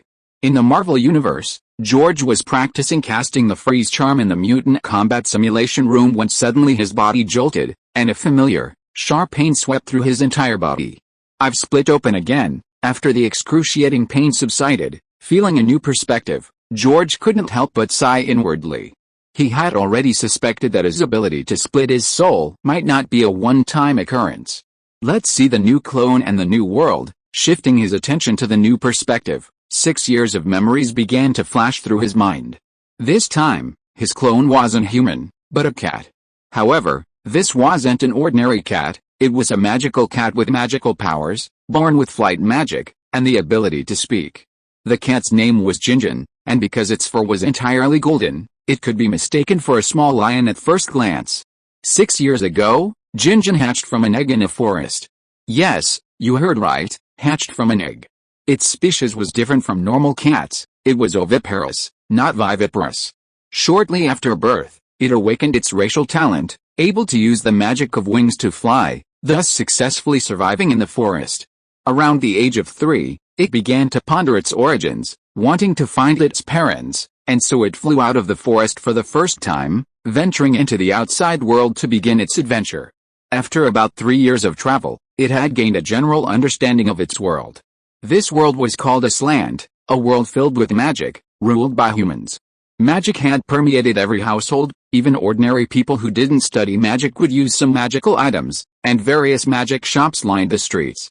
The most distinctive features were the mages and the mage guilds scattered throughout the cities. Mages were those who learned magic and used it in combat, while the mage guilds, in George's view, were like mercenary guilds, accepting missions and earning commissions, except all the mercenaries were mages. Moreover, there were many mage guilds in this world, each essentially an independent organization. During its travels, Jinjin accidentally learned of a guild called Fairy Tale in the Kingdom of Fiori, seemingly one of the most powerful mage guilds in the country. One of its members was a powerful mage known as Fire Dragon, who had a flying, talking cat named Happy. Jinjin suspected Happy was of the same race as him, so it wanted to go to Fairy Tale to find Happy and ask if it could reveal its origins. Unfortunately, on his way to Magnolia City, where Fairy Tale was located, he encountered mages from a dark guild. Because he didn't want to be captured and kept as a pet, he ultimately died at the hands of those dark mages. This led to the situation where George's split soul took over his body. Chapter 63 George vs. the Dark Mage. This world is wonderful. He had initially harbored some reservations about his new incarnation being a cat, not a human. However, after learning about this new world through Jinjin's memories, those reservations vanished. Since magic was so prevalent in this world, it meant its magical system was undoubtedly well developed, perfectly suited for him to enhance his strength. It's Fairy Tale. Where have I heard that name before? George carefully recalled his past life's memories. He felt he'd heard the name before, but couldn't quite place it. Probably some work I haven't seen. The Marvel world he'd transmigrated into was the comic book and movie world of his previous life. The second world, Harry Potter, was the movie and novel world, so this third world must also be a work of some kind. He'd seen the first two, but not this one. Perhaps he'd seen the name somewhere by chance, hence the impression. In his previous life, he was born in the 80s. As a child, he watched black and white television, enjoyed kung fu and martial arts movies during his school years, and later leaned towards Hollywood blockbusters after starting work. Coupled with heavy academic workloads and busy work schedules, it was normal that he hadn't seen many of these works. Although he was disappointed that it wasn't a world he knew and he lacked the advantage of knowing the plot, he was still quite optimistic. He would fight when things were going well, and he wouldn't give up when things were going badly. Besides, he had the advantage of sharing his innate abilities, which was already quite good. Flavoid, George waved his cat paws and chanted a spell. A few seconds later, a leaf in front of him turned into a blade as thin as a cicada's wing. Clearly, this cat body had inherited the wizard's bloodline, greatly increasing its magical power. At the same time, he waved his hand again, and the blade was controlled by his magnetic power, spinning rapidly in the air, instantly slicing the tree trunk, which was as thick as an arm above his head, in half. Magnetic power and mental abilities were also inherited. At this moment, his Marvel world self and his Harry Potter world clone also felt their magical power becoming more abundant. Although the cat's magical power wasn't high, it still provided a certain boost. Of course, this little bit of magical power wasn't important. What was important was the cat's innate magic, wings. The self and clone simultaneously closed their eyes and activated the wings magic for the first time. In an instant, a pair of large, Pure white wings appeared behind them. To a normal person, the sight would have been mistaken for an angel descending to earth. With a flap of his wings, his body soared into the air with incredible lightness. If before he flew by magnetic force controlling the metal plates on the soles of his shoes, slowly levitating, now he truly possessed the ability to fly at high speeds in battle. Being able to fly at high speeds was equivalent to having air superiority, a significant boost to one's strength. Now that I have your body, I'll avenge you first. Stretching his cat-like body, the clone in this world also spread its wings and flew into the air, beginning its search for the three mages from the Black Mage Guild who had recently killed Jin Jin. The Black Mage Guild refers to this unrecognized, informal mage guild, similar to assassin organizations or terrorist groups. The Black Mages of this guild primarily take on illegal missions such as murder and robbery. The three dark mages who killed Jin Jin weren't particularly skilled. If Jin Jin's magic power hadn't been limited, and she hadn't run out of energy and fallen after flying for so long, she wouldn't have been so easily killed. George didn't have this concern. His wizard bloodline magic power was inexhaustible. He could fly for 24 hours straight without sleep. Combined with his magic and superpowers, dealing with them wouldn't be a problem, and if not, he could escape. Of course, avenging Jin Jin was only one goal. The most important thing was to get some money. In any world, you can't move an inch without money. The little money Jin Jin had saved from collecting and selling magical herbs in the wild had all been robbed by the three dark mages. Killing the three dark mages wouldn't just allow him to get his money back, but he could also steal all their money. Found them. Half an hour later, he saw the three dark mages sitting on a grassy area in the forest, eating grilled fish. He didn't impulsively rush into attack. Instead, he landed a short distance away from the three mages and began preparations. According to Jin Jin's memory, one of the three mages could use transformation magic to summon magical weapons for melee combat, another could use fire magic for ranged attacks, and the last one was skilled in wind magic, able to bind opponents with wind. Jin Jin was unable to fly away immediately because he was bound by the wind.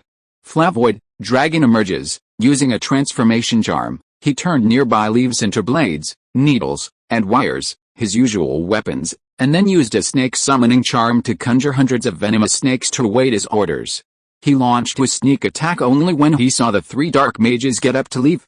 His first target was the wind magic mage. He manipulated an imperceptible steel needle, piercing the mage's brain through his ear and twisting it forcefully, killing him instantly. The wind mage could block his flight, so he had to eliminate him immediately. This way, even if he couldn't win, he could escape at will. The death of the wind mage immediately alerted the other two dark mages. As George continued to control the steel needles to attack the other two, one of the melee mages conjured twin swords and forcefully deflected the needles away. Who dares attack a mage of our death fang? Mages are indeed different from ordinary people. At this moment, George deliberately flew out of the forest, using himself to attract the attention of the two black mages. Normally, with his current magnetic power, fully controlling a steel needle to attack would be too much for an ordinary person, even if they were alert, to react and dodge. But the opposing mage, specializing in melee combat, was clearly no ordinary person. His strength, speed, and reaction time, enhanced by magic, far surpassed those of ordinary people. That's why he could deflect the needles with his sword immediately. If he hadn't been completely unprepared, the wind mage probably wouldn't have been so easily killed by the needles. "It's you, cat, you're still alive." The melee black mage's eyes immediately showed confusion when he saw George appear.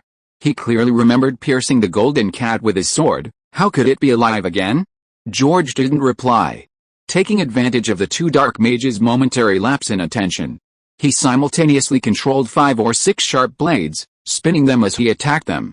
"You think you can hurt me with an attack of this magnitude?" The melee dark mage reacted quickly. Seeing the incoming blades, his two swords instantly transformed into afterimages, precisely deflecting each blade. The speed and power of these blades were less than that of a steel needle. "Since you're not dead, then I'll make you die again." The fire-type dark mage, protected by the melee dark mage, spread his hands, and a red magic circle instantly formed. Flame whirlwind. A burst of flame shot out from the magic circle, transforming into a whirlwind that swept towards George. Chapter 64 The Value of the Sinless Stretch Spell. George had anticipated the onslaught of flames and quickly took to the air, escaping the range of the fiery whirlwind. However, this prevented him from precisely controlling his blades. Fortunately, he had a backup plan. By them, the hundreds of venomous snakes that had been slowly approaching the two dark mages from the bushes sprang into action upon hearing George's command, shooting towards them. The melee dark mage reacted swiftly, wielding his twin swords to slice all the snakes that bit him in half. The fire mage, however, was not so quick. Although he managed to redirect the fiery whirlwind and wipe out the snakes, he was still bitten by one, and his body began to go numb. At this moment, George swooped down, closing the distance again and controlling his blades to entangle the melee dark mage. Simultaneously, his sharp cat claws shot out, tearing the fire dark mage's neck apart. Don't forget, his current cat form not only possessed the power of a cat but also the power of his other two world bodies. While perhaps not as powerful as the melee dark mage, it was still far beyond the average person. Such power, concentrated in sharp cat claws and combined with a full-force dive, could easily tear apart a vulnerable neck. "You bastard, you're asking for death," the melee dark mage roared in fury, his twin swords flashing faster, actually shattering the blades George controlled and turning them back into leaves, as he charged towards George. George, however, didn't immediately rise to escape, but instead continued flying forward, giving the dark mage hope of killing him, and keeping close behind. But as he flew, George's cat claws swung continuously, and he muttered incantations, clearly preparing his next spell. A trap. The pursuing dark mage suddenly felt a numbness in his calf, as if he had bumped into something, and quickly rolled forward to avoid it. Even so, a deep bloody gash appeared on his calf. It turned out that George had deliberately laid a steel wire there beforehand, flying towards him intentionally. "He's knocked out." Just as the melee black mage was about to get up and continue the chase, George flew right up to him, pointing appalled at him. A blue magical beam struck the melee black mage's forehead, and he immediately collapsed to the ground, his eyes rolling back. "I didn't expect that even a few low-level minions from an unknown black mage guild would be so difficult to kill. It seems the mages in this world are quite powerful," George sighed inwardly, then wielded the melee black mage's magic sword, beheading him with a single strike. Afterward, he packed up all the valuables from the three black mages and continued his journey to the Fairy Tale Guild. His decision to go to Fairy Tale wasn't to learn about his race's origins like Ginger, but rather to see if he could join the kingdom's largest guild and learn some magic that could enhance his strength. During the battle just now, he suddenly discovered something he had previously overlooked. The mages in this world cast spells incredibly fast and didn't need wands or similar tools, making it very suitable for combat. If he could master more of the magic of this world, even if the Marvel Universe couldn't find suitable materials to make a wand immediately, he could still use the magic of this world to assist in battle. The next day, a bustling city in another world appeared before George's eyes. This should be Magnolia City. Jinjin wasn't too far from Magnolia City to begin with, and with George's ability to continuously use flight magic, he arrived at the city where the Fairy Tale Guild was located in less than a day. "I'll find a magic shop to sell these things and get some money for food first." Carrying the small bundle on his back, George spread his wings and flew into the city before him. Don't underestimate his small bundle. It contained all the belongings of three dark mages because he had cast the Unseen Stretch Charm on it. The Unseen Stretch Charm is a high-level spell that can expand existing space, and it is extremely difficult to learn. Even though he had started studying it not long after the start of the semester and had even consulted many professors, he could only barely expand the space to nearly 2 cubic meters at present. It couldn't compare to the level of the Seamless Stretch Charm, like Newt's box, which could extend into a small world. However, it was enough to hold all the belongings of three dark mages. After circling the city for a while, he quickly found a shop with a magic shop sign. "Welcome," George, carrying his small bundle, pushed open the door with his paw and stepped inside, greeted warmly by an old man. However, after the initial greeting, the old man was clearly taken aback, as he only saw the door open and the magic bell at the entrance ring, but no customer entered. "I'm here." George helplessly spread his wings and flew directly to the counter. His avatar in this world was a magical cat, and a very small one at that, barely bigger than a palm. Fortunately, it habitually walked upright, rather than crawling on all fours. "A talking cat, what do you need?" As the owner of a magic shop, the old man was naturally knowledgeable, especially having seen the fairy tale cat, so after a moment of surprise, he quickly returned to normal. "I want to sell some things." "How much do you think they're worth?" George shook his small bundle, revealing the belongings of the 3 dark mages on the counter. The old man picked up a magnifying glass-like object, from which a small magic circle rose, and began examining the items on the counter. 2 low-level magic swords engraved with acceleration marks, worth 1,500 J. A ring that enhances fire magic, worth 1,000 J. A headband that can cast wind magic, worth 1,200 J. After inspecting everything, the old man said with a benevolent expression, "If I buy everything together, I'll give you 10,000 J, 10,000 J. I saw that wine headband in your shop is priced at 6,000 J.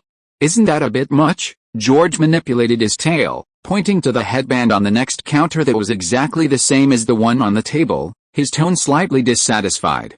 Even if it was second-hand, magical items were different, this price was a bit excessive. The old man, still smiling, replied, "The market isn't good right now. How about 12,000?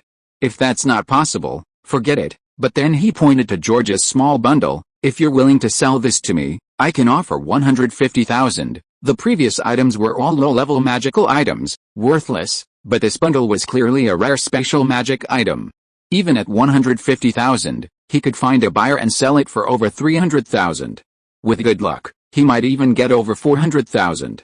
Special magic items have always been valuable on the market. After all, aside from mages with special abilities, even the strongest mages have to carry luggage when they go out. Many nobles and wealthy merchants among the common people have also been seeking special magic items at high prices. Chapter 65 Feng Yong's Glasses. 150,000. George's eyes lit up.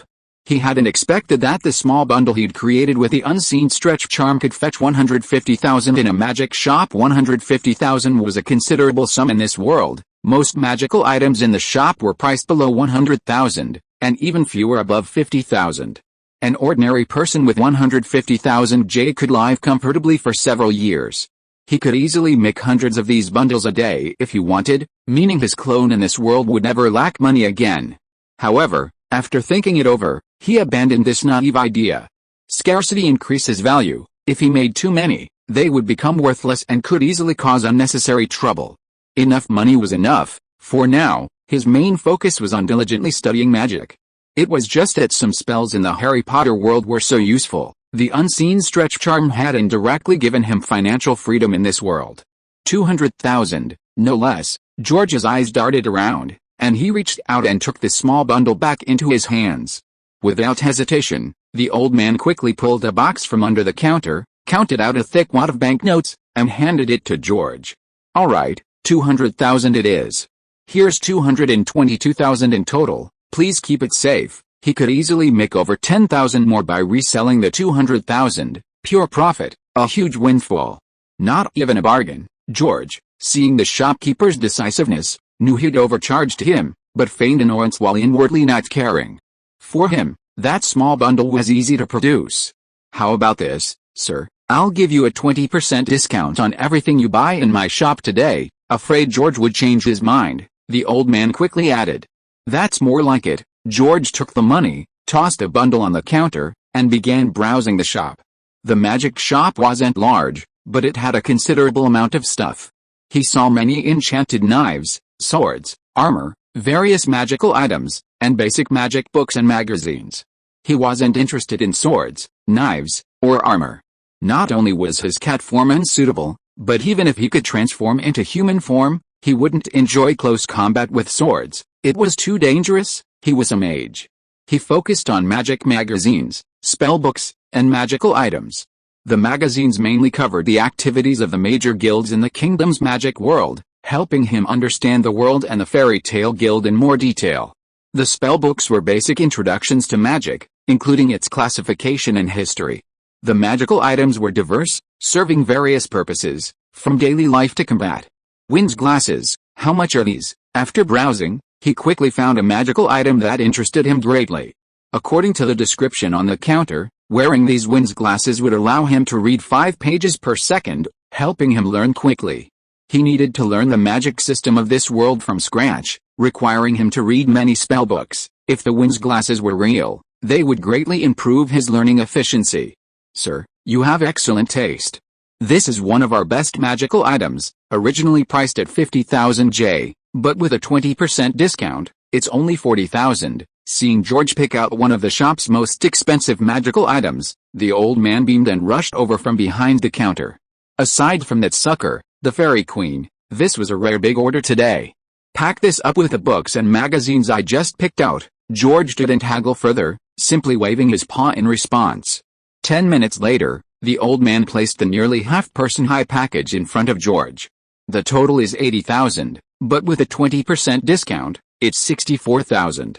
If you need it, I also have a magical cart. No need, he waved, interrupting the old man's sales pitch. After paying, George cast a levitation spell on the package, spread his wings, hooked his tail around it, and left the magical shop. On the street, townspeople passing by George would glance at him curiously, but only briefly. No one stopped or gathered around. For the people of this world, George's situation wasn't particularly unusual. He found a decent hotel, paid a 3-day deposit, and settled in with his purchases. In his current cat form, he could easily find a place to live in the woods outside the city, but he felt there was no need to make himself miserable. Since he had money, he naturally wanted to live comfortably. Why should he live like Jinjin, with food and drink provided? His body was a cat, but his soul was still human. He could use these few days to learn about the magic of this world and also to understand Fairy Tale, the guild, through magazines and conversations with locals. He wanted to join Fairy Tale to learn more powerful magic, but he couldn't just rush in. He needed to have a general understanding. If he found something unsuitable, he could always look for other mage guilds. There were many mage guilds in this world, several on par with Fairy Tale. There was no need to put all his eggs in one basket. Let's try this thing out and see if it really works. Sitting on the bed in the hotel room, he picked up the windshield glasses and put them on. Although the size was very unsuitable, it was still usable. Picking up a thick book introducing the types of magic in this world, George channeled a wisp of magic into the windshield glasses. Instantly, several small magic circles rose on the glasses. He felt that when he looked at the magic book through the glasses, the words were directly imprinted in his mind without him having to read them. He quickly turned to the second page, and it was the same. It was as if as long as you flipped through the book fast enough, you didn't have to worry about not having enough time to read or digest the information. The magic book that would normally take several days to finish was now read in less than an hour using the windshield glasses. However, after finishing, he felt a little dizzy. According to the old man's advice, the windshield glasses should not be used for more than 2 hours a day, otherwise the brain would become extremely tired. However, George had mental abilities and felt that he could withstand 3 or 4 hours. He felt this drawback was a minor flaw compared to its overall benefits. He could finish a book in an hour what used to take days, and even if he could only use it once a day, the efficiency would be several times higher. Besides, he could do other things during the cool-down period, such as practicing and applying magic, and digesting the magical knowledge he had learned from the book. Once I have a certain level of skill in magic in this world, I'll definitely be the first to learn how to make this magical item, George secretly decided, taking off Feng Yang's glasses. If he had such a learning artifact at Hogwarts, he could truly read through all the thousands of magic books in the library before graduation, becoming the most learned wizard in the wizarding world. Chapter 66 Fairy Tale Guild. But speaking of which, there are quite a few types of magic in this world. He had just finished reading the entire book introducing the magic system of this world and found that the magic system in this world was quite different from that in the Harry Potter world. The Harry Potter world was mainly focused on daily life, and most spells were created to make the wizarding world more convenient and enjoyable. In contrast, the magic in this world was mainly for combat. Moreover, there were many different types of magic. In addition to the various elemental magic systems that he could understand, there were also some special spells, such as the transformation spell used by the melee-type dark mage he had killed earlier. There was also magic that allowed users to purchase various magical weapons and store them in a specific space, which could be summoned and changed immediately during combat. The size of the space depended on the user's mastery of the spell. There was also shape magic that allowed users to create various shapes from various elements to increase the power of their attacks. There was also possession magic that allowed users to attach their souls to various objects to fight. There was also celestial magic that used special celestial keys to open the gates to the celestial realm and summon various celestial spirits to help in battle.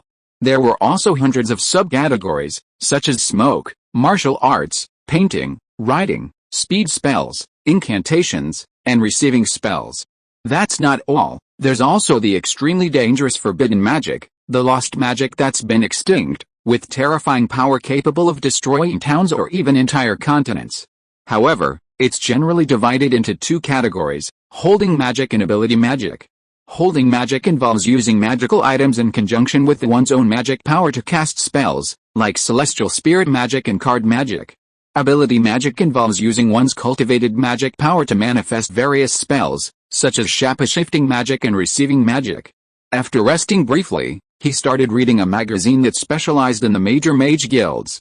2 days later, George spread his wings and flew out of his room's window, passing through the Chaldea Cathedral in the city center, crossing a clear stream, and on the high ground before the great forest in the northwest corner, he saw the kingdom's famous fairy tale mage guild.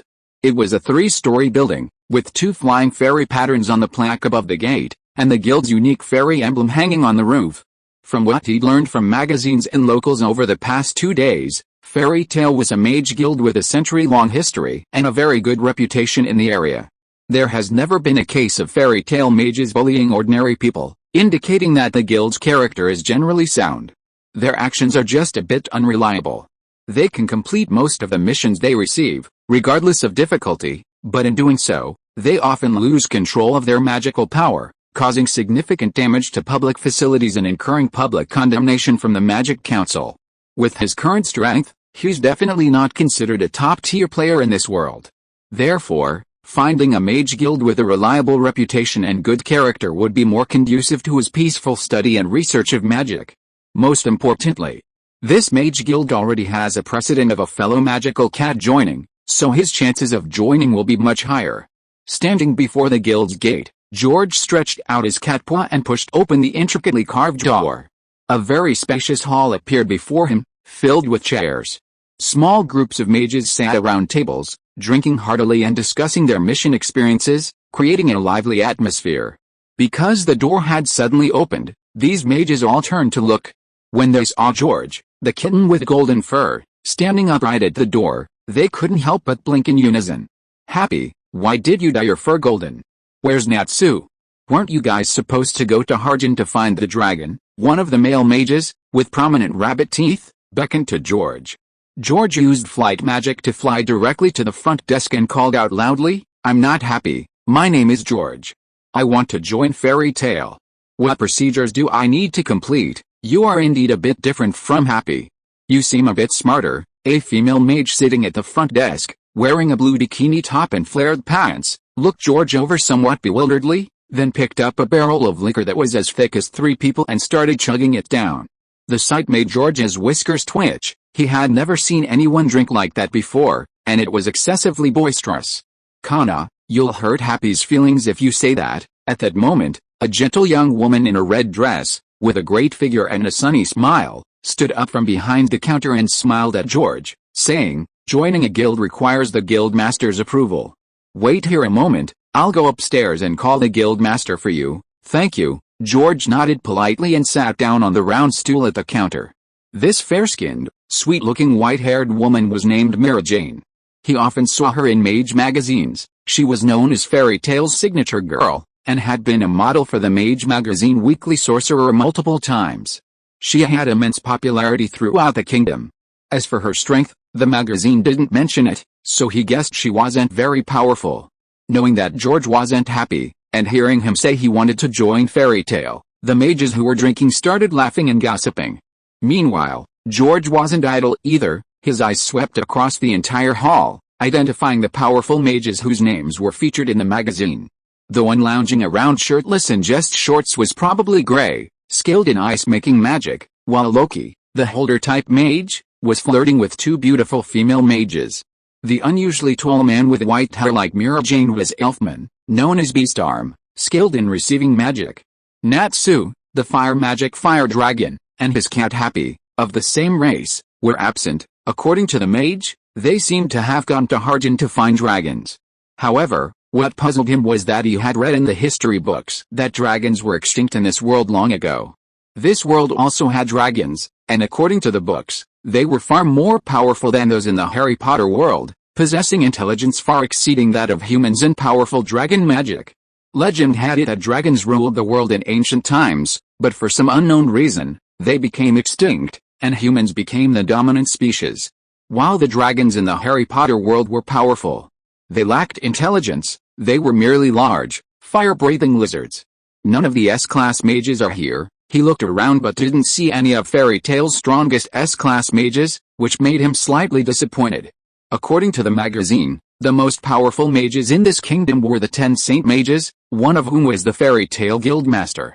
Next were the S-class mages, with several Fairy Tail members also on the list.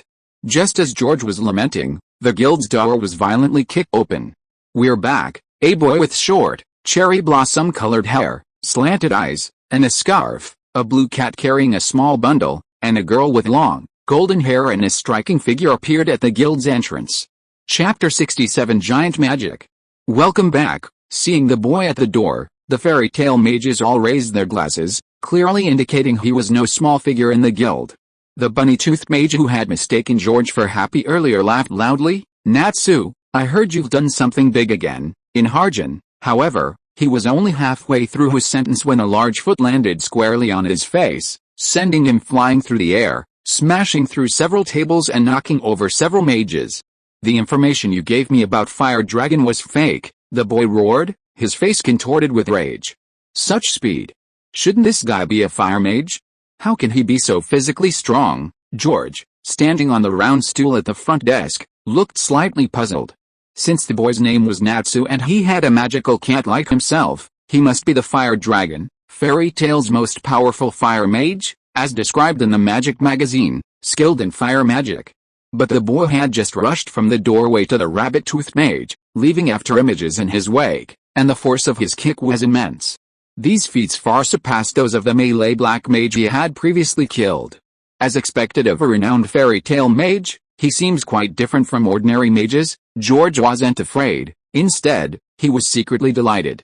If Fire Dragon Natsu possessed such strength, the S-rank mages above him must be even stronger, and the Saint Mages were the strongest of the strong.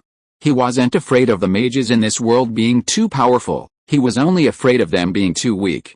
Because the higher the ceiling of mages in this world, the higher his own ceiling would be.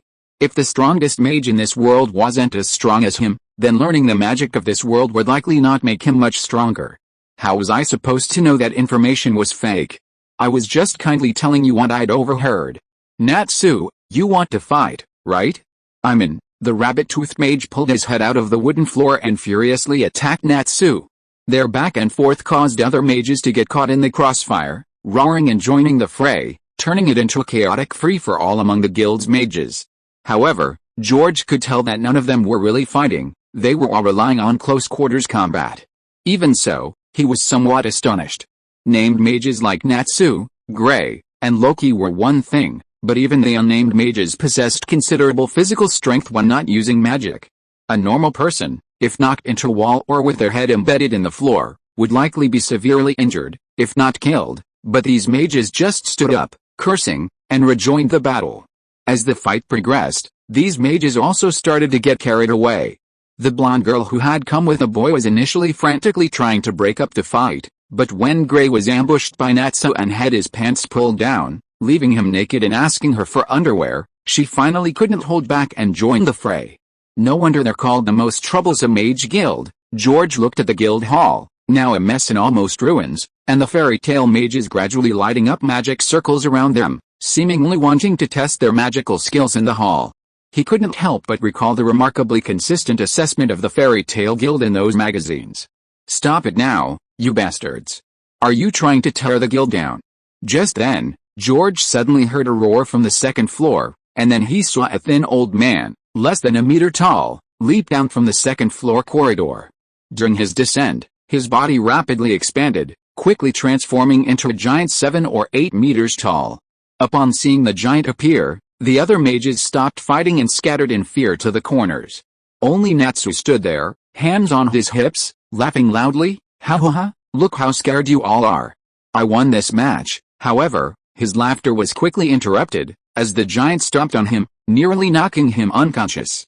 George stared at the white-bearded old man, whose head almost touched the ceiling of the hall and whose muscles were bulging, his cat-like face filled with shock. This is Makarov, the guild master of Fairy Tail, one of the 10 great saint mages, and his giant magic. While gathering intelligence these past 2 days, he certainly hadn't forgotten about Makarov, Fairy Tail's strongest mage and one of the kingdom's strongest mages. According to his understanding, Makarov knew many kinds of magic, but the two most famous were giant magic and light magic. Giant magic was a magic that could enlarge parts of one's body, or even the entire body, and this enlargement wasn't just superficial, it amplified both physical strength and defense. In his understanding, it was a magical version of heaven and earth manifestation, and supposedly it had no upper limit. The stronger one's magic power and the more thoroughly one studied the magic, the larger it could become. It was said that in ancient times, mages using giant magic could move a mountain 1,000 meters high. Of course, this was just a legend, its veracity uncertain. But at least it was certain that giant magic was indeed very powerful, otherwise, Makarov wouldn't be one of the 10 great saint mages, and the fairy tale mages wouldn't have fled so quickly. He had carefully considered this when choosing magic over the past 2 days. There were too many types of magic in this world, and mastering any one required immense effort. In the early stages, to quickly increase his strength, he could only learn 1, or at most 2. So, which magic should he choose? His understanding of magic in this world was only superficial, gained through magic books, and he couldn't discern which magic was more powerful or had greater potential. Therefore, he came up with the simplest method: learn whatever magic the most powerful mages used first. This might not be the best approach, but it was the least likely to go wrong. The world's 10 most powerful saint mages, and the fairy tale guild master he was about to join was one of them. The result was obvious: he would learn the same magic as the fairy tale guild master, making it easier to ask for guidance later. Actually, he also had a fondness for giant magic itself. It wasn't that he enjoyed close combat. As an elegant mage, he would absolutely avoid close combat if possible. He was afraid of death. Close combat was far less safe than casting spells from a distance. He simply knew that a mage's greatest weakness was their physical body. Even though a wizard's body was more resilient than an ordinary person's, a fatal attack on a vital point would still be fatal. But learning giant magic would greatly alleviate this weakness. When an enemy painstakingly charged towards you, enduring your magic, thinking they could teach you a lesson with their fists, you could suddenly transform into a giant and show them true despair. Most importantly, in the future, if faced with magic immunity or magic suppression, giant magic could be applied to oneself, allowing for sufficient physical damage to break the deadlock. Chapter 68 Repair Spell Demonstration. As for light magic, George thought it was worth learning some as well. Light magic has a certain degree of effectiveness against dark magic, and it's easy to gain favor in modern society. People in normal modern society are very visually swayed. Someone casting bloody or dark, disgusting and terrifying magic, even if they were doing good, will be instinctively perceived as a bad person. But if you have angel wings and emit warm holy light with a wave of your hand, even if you're killing someone, people will still think you're a villain. Even if it's not for the power of light magic, but just for its dazzling effects, he felt that wasting time learning it wouldn't be a waste. Besides, light magic isn't weak, otherwise, it wouldn't be one of Makarov's main spells. It just doesn't look as impressive as giant magic, is more difficult to learn, and takes longer to show results. It's said that it doesn't do much damage until you reach a certain level. It mainly relies on later stages. On the other hand, he felt that many spells could be replaced by Harry Potter's spells, with only minor differences in effect, so it was better to learn them later when he had more time. Seeing that he had intimidated everyone, Guildmaster Makarov returned to his normal size, leaped onto the front desk, picked up a thick stack of papers, and said with a serious expression, "You bunch of guys have caused me trouble again. Look at all these documents from the council, they're all complaints. I get yelled at by those council members every day." Hearing Makarov's words, everyone looked ashamed. But what they didn't expect was that a ball of flame suddenly appeared in Makarov's hand, burning all the complaint documents to ashes. But let those council members eat shit. Then, amidst the cheers of the fairy tale mages, Makarov delivered an inspiring speech. George summarized it in a few words: "It's alright, just do what you're supposed to do. Don't worry about the council. If anything happens, I, as the guild master, will take care of it. They just need to focus on completing their missions and improving their magic, George was quite satisfied with Makarov's performance as Guildmaster. His past life's experience as a beast of burden taught him that he wasn't afraid of an incompetent leader, but rather of one who couldn't handle responsibility. This guild leader was not only capable but also protective and reliable, definitely a good leader. Following such a leader in the early stages allowed him to focus on improving his strength. After the initial excitement, everyone sat down to continue drinking, while George and the blonde girl were brought before Makarov by Mary Jane. "Your name is Lucy, right? Since Natsu recommended you, there's no problem. Congratulations on becoming a fairy tale mage." Makarov gestured to Mary Jane, who picked up a special magic seal and imprinted a fairy tale emblem on the back of Lucy's hand. Upon seeing this, Lucy immediately jumped up excitedly. "I finally have the fairy tale emblem. I'm a fairy tale mage." It's important to know that fairy tale, as one of the kingdom's most powerful mage guilds, isn't a guild that just any mage can join. Otherwise, smaller mage guilds would have been wiped out long ago. Besides strength, fairy tale has very high requirements for the character of mages who join the guild. Any mage with a bad reputation will absolutely not be accepted. As for you, your name is George, right? After accepting Lucy, Makarov turned to George with a kind expression. "I have 2 questions for you. First, why did you join fairy tale?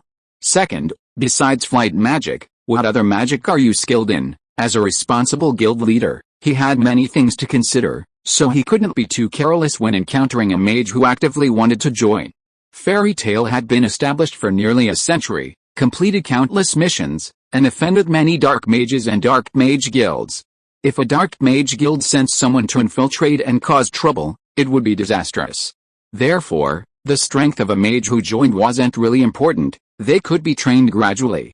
Fairy tale's original purpose was to create a place where comrades could truly trust and help each other. The most important thing was their identity and background. That was the focus of his questioning.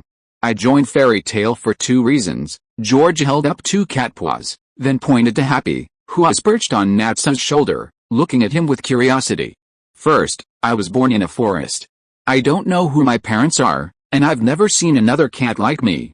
After hearing that there was a cat similar to me at fairy tale, I wanted to come and see." Yes, Happy doesn't know who his parents are either. Natsu found Happy and raised him. Happy immediately raised his right paw in response. It was also the first time he had seen another cat like him, so he was curious.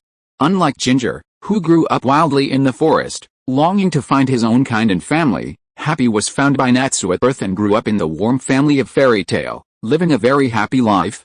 Therefore, he had never thought about looking for another cat like him or his family. "Alright, it seems the first goal is impossible to achieve." George's expression didn't change much, and he continued, "The second reason is that I want to learn more magic. Fairy tale is the best magic guild in the kingdom, so I came." Facing a saint mage like Makarov, whose background he didn't know, George didn't choose to lie, but stated his purpose truthfully. The first was Jinjin's original goal, and the second was his own. He wasn't going to fight fairy tale, he just wanted to learn more magic, which wasn't a disadvantage. "Ha ha ha, you're right, fairy tale is the best magic guild in the kingdom." Hearing George's words, Makarov immediately burst into laughter, picked up the large wine glass on the table, and drank the entire glass of wine in one gulp. With his 88 years of experience and his ability to sense hostility through light magic, he was pretty sure that the little guy in front of him was alright. So now, in his heart, he had already accepted George. Even if George only knows wing magic like Happy, it doesn't matter. Joining the guild means becoming a companion, and companions naturally help each other. Many companions will be willing to take George on missions to earn rewards. For example, Natsu and Happy, the best duo. Next, let me talk about my magic. I've learned quite a few spells over the years, but most of them aren't very powerful. However, I think one of them should be pretty good. George spread his wings and flew to a shattered table in the hall, waving his cat paws and chanting, "Restore to its original state." Instantly, the shattered table seemed to turn back time, restoring itself to its original state. He cast dozens of restoration spells around the entire hall, and the guild hall, which had been broken and needed to be repaired by craftsmen, was now exactly as George had been when he first arrived. If you are listening to this novel on a channel other than Fanfic World, it means it was downloaded and re-uploaded without effort. We warmly invite you to visit our channel, Fanfic World. There you will find the original version of this story and many other novels of various genres. We look forward to seeing you dive into a world of incredible novels. Chapter 69 The Fairy's Hope, George. I'm sorry, I haven't mastered this magic very well yet, so the repairs are a bit slow. But given some time, I can repair the entire hall at once. George landed back on the stool and retracted his magical wings. In terms of combat strength, he felt that neither his current offensive magic nor his superpowers were likely as good as most of the mages here. So he needed to find another way to approach it from a different angle. Fairy tale mages were notorious for their destruction. As reported in the magazine, Grey single-handedly wiped out the entire infamous Devon thief clan, but also destroyed 7 houses. This kind of thing happened frequently in fairy tale, so his magic, which was good at repairing things, should be the type that was in high demand, and he would likely be able to pass the membership test with it. Although he couldn't repair a house at once with his current strength, he could take his time if needed, since his magic power wouldn't run out. Once he became proficient with a spell in the future, he could repair not only a house, but even an entire street in an instant. Most importantly, it would avoid fighting. His goal was to learn and research magic, not to engage in combat. Clatter, Guildmaster Makarov's wine glass fell to the ground, his eyes wide like saucers, his gaze towards George sharp and cunning. In a flash, he appeared before George, grabbed him, and shoved him into Mira Jane's arms, shouting excitedly, "Little Mira Jane!" Quickly stamped George's emblem. Quick, he seemed terrified George would fly away from the guild at any moment. George's guess was correct, but he had underestimated Makarov's emphasis on repair magic. It wasn't just a possibility, it was absolutely necessary. Despite Makarov's impassioned demeanor, urging the mages to disregard the council's higher-ups and go all out, he was actually bleeding inside. Leaving aside the fact that he had to swallow his pride and apologize to the council members, the fines alone had already put the guild's finances in deficit every month. Natsu and Grey deserve special mention here.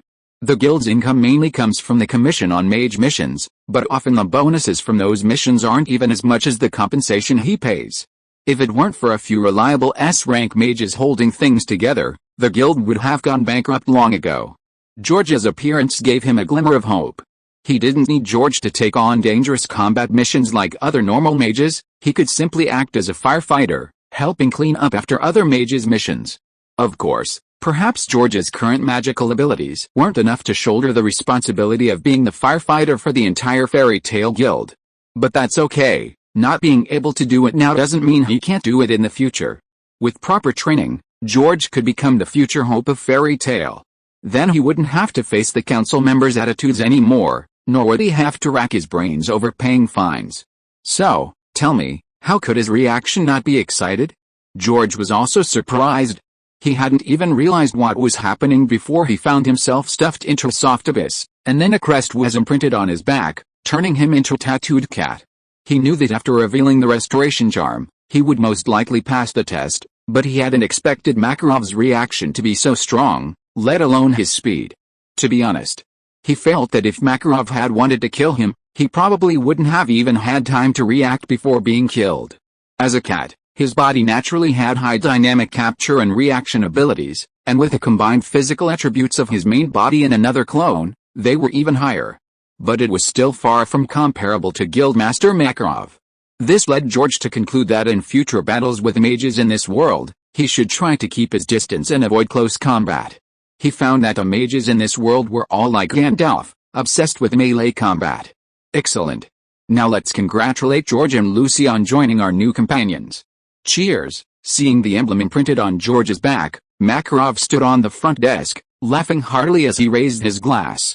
The mages below reacted quickly, raising their glasses as well. But as soon as they finished drinking, they rushed to George. George, interested in joining our team? Our team? Their team is no good, join our team. Our team, George should join our team. It turned out that after witnessing George's healing magic, everyone had the same thought, to recruit him into their teams so they wouldn't have any reservations about future missions. Even Grey, who usually preferred to act alone, and Natsu, who already had Happy, rushed to George. Happy even used their kinship to try and build rapport with George, constantly telling him about the benefits of teaming up with Natsu. This scene left George somewhat bewildered. He truly hadn't expected that simply demonstrating a not-so-perfect restoration spell would have such a sensational effect. Just as George was pondering how to politely and gracefully refuse everyone, Natsu and Gray had already started fighting. Then, the other mages joined the fray, and the scene returned to its previous chaotic state. This time, however, the purpose of their battle was to win over George. Whoever was left standing would have the right to invite him to join their team. "You, stop fighting." George stretched out his paw, wanting to intervene, but then reluctantly lowered it. He wanted to say that it would be a hassle to rebuild the hall he had painstakingly repaired. But he knew these reckless mages probably wouldn't listen to him anyway.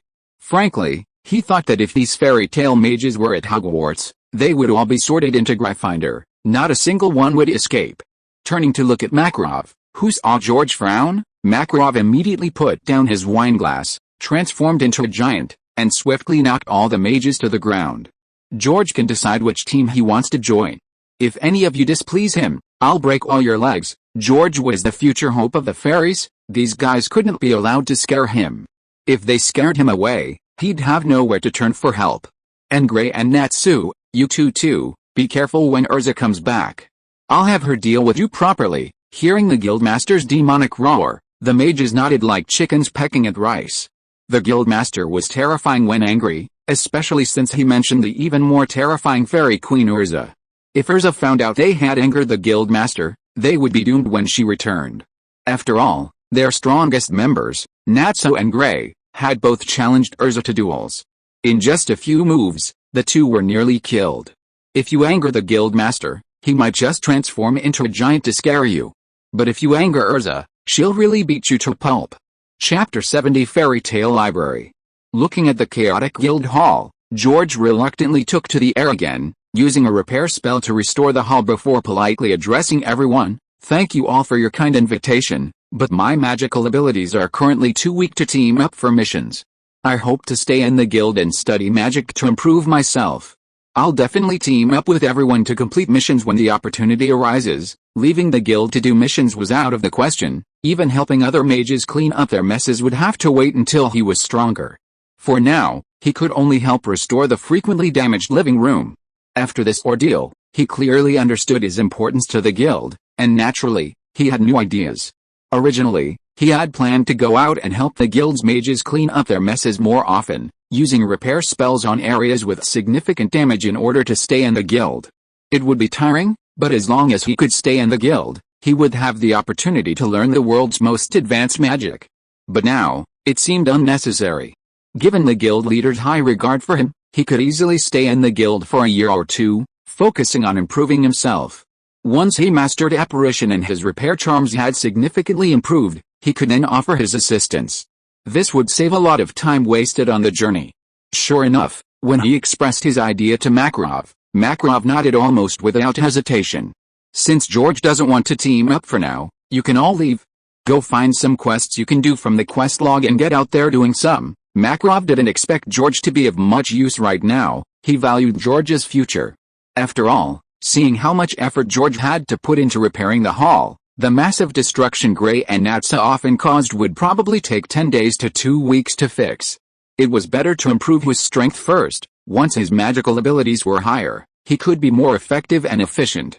Knowing there was no hope of getting George, the mages stopped bothering him and got down to business, accepting suitable quests from the hall's quest log. Mages take on missions partly to earn money, and partly to broaden their horizons, honing their magical abilities through combat. In this world, few mages prefer to calmly improve their skills through theory and research. Most enjoy adventure, pushing themselves in battle, developing their potential in dire situations, and drastically increasing their strength. Therefore, the mortality rate is high. George, however, dislikes adventure. He prefers to steadily improve his strength in a safe environment. "Lovey, come here for a moment. You're going to the library, right? Take George with you and take good care of our new member." Makarov sat back down at the bar, seeing the three mages heading towards the entrance to the basement, and immediately called out to the female mage with short blue hair and a petite, lolly-like figure leading the group. The short-haired female mage quickly ran over. "Yes, guild master, I guarantee I'll complete the mission. Lovey is the most learned mage in our guild. She's read most of the magic books in the library." You can ask her for advice on any magic you want to learn." Makarov looked at George with a kind expression. George nodded, then extended his paw to Levy. "Hello, I'm George. I'll be troubling you from now on." "No trouble at all. Helping each other is only natural, and you flatter me, Guildmaster. You are the most learned mage in our guild." Levy bent down and pinched George's paw between two fingers, her eyes sparkling. She didn't really need George's healing magic, she just found the earnest little cat really cute. "Haha, George, you can ask me any magic questions you have in the future." Hearing Levy praise him, Makarov immediately laughed, looking up at himself. The older he got, the more childlike he became. At 88, Makarov sometimes acted like a child, enjoying being admired and praised. "I will definitely ask the Guildmaster for advice." George's eyes lit up at this, making Makarov inexplicably break out in a cold sweat. And so, George and Levy walked and talked towards the library in the basement. This female mage named Levy was indeed very knowledgeable, spouting all sorts of magical knowledge effortlessly. George listened with great interest, immediately asking questions whenever he didn't understand something. Levy rarely encountered a mage so interested in magic, and thoroughly enjoyed being a teacher. The two, human and cat, shared similar interests, and quickly became close through teaching and learning. In the basement library, knowing George was interested in giant magic and light magic, Levy kindly led him to the essential magic books for learning these two spells. After spending most of the day together, George also gained a better understanding of Levy and her two followers. Aside from a few extremely powerful mages, most mages in the guild operated in teams. Levy and her two followers were also a team called the Carline Engine Team. The two followers, named Sarusuk and Oral, were her fans, teammates, and suitors. Sarusuk's magic is called Divine Footwork, which greatly increases his running speed. He claims to be the fastest mage in Fairy Tail, and his attack method is to run at high speed and kick the enemy away. Dieryl's magic is called Planned, which allows her to throw seeds with various abilities, which then grow and attack enemies. Levy, as the team leader, possesses a unique magic called Cubiston. Cubiston magic involves creating three-dimensional characters and throwing them at the opponent, imbuing them with corresponding abilities. Levy gave George a small demonstration. She wrote the word silence in the air, and the entire library immediately fell silent. Everyone could only open their mouths, but no sound came out.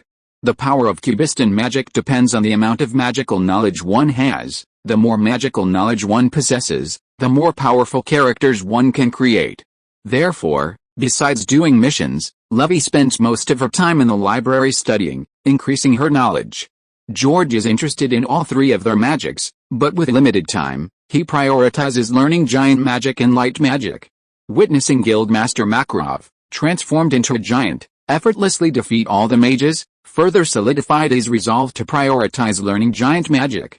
Moreover, Levy had just told him that the Guildmaster wasn't even at his strongest. He hadn't used a tenth of his power.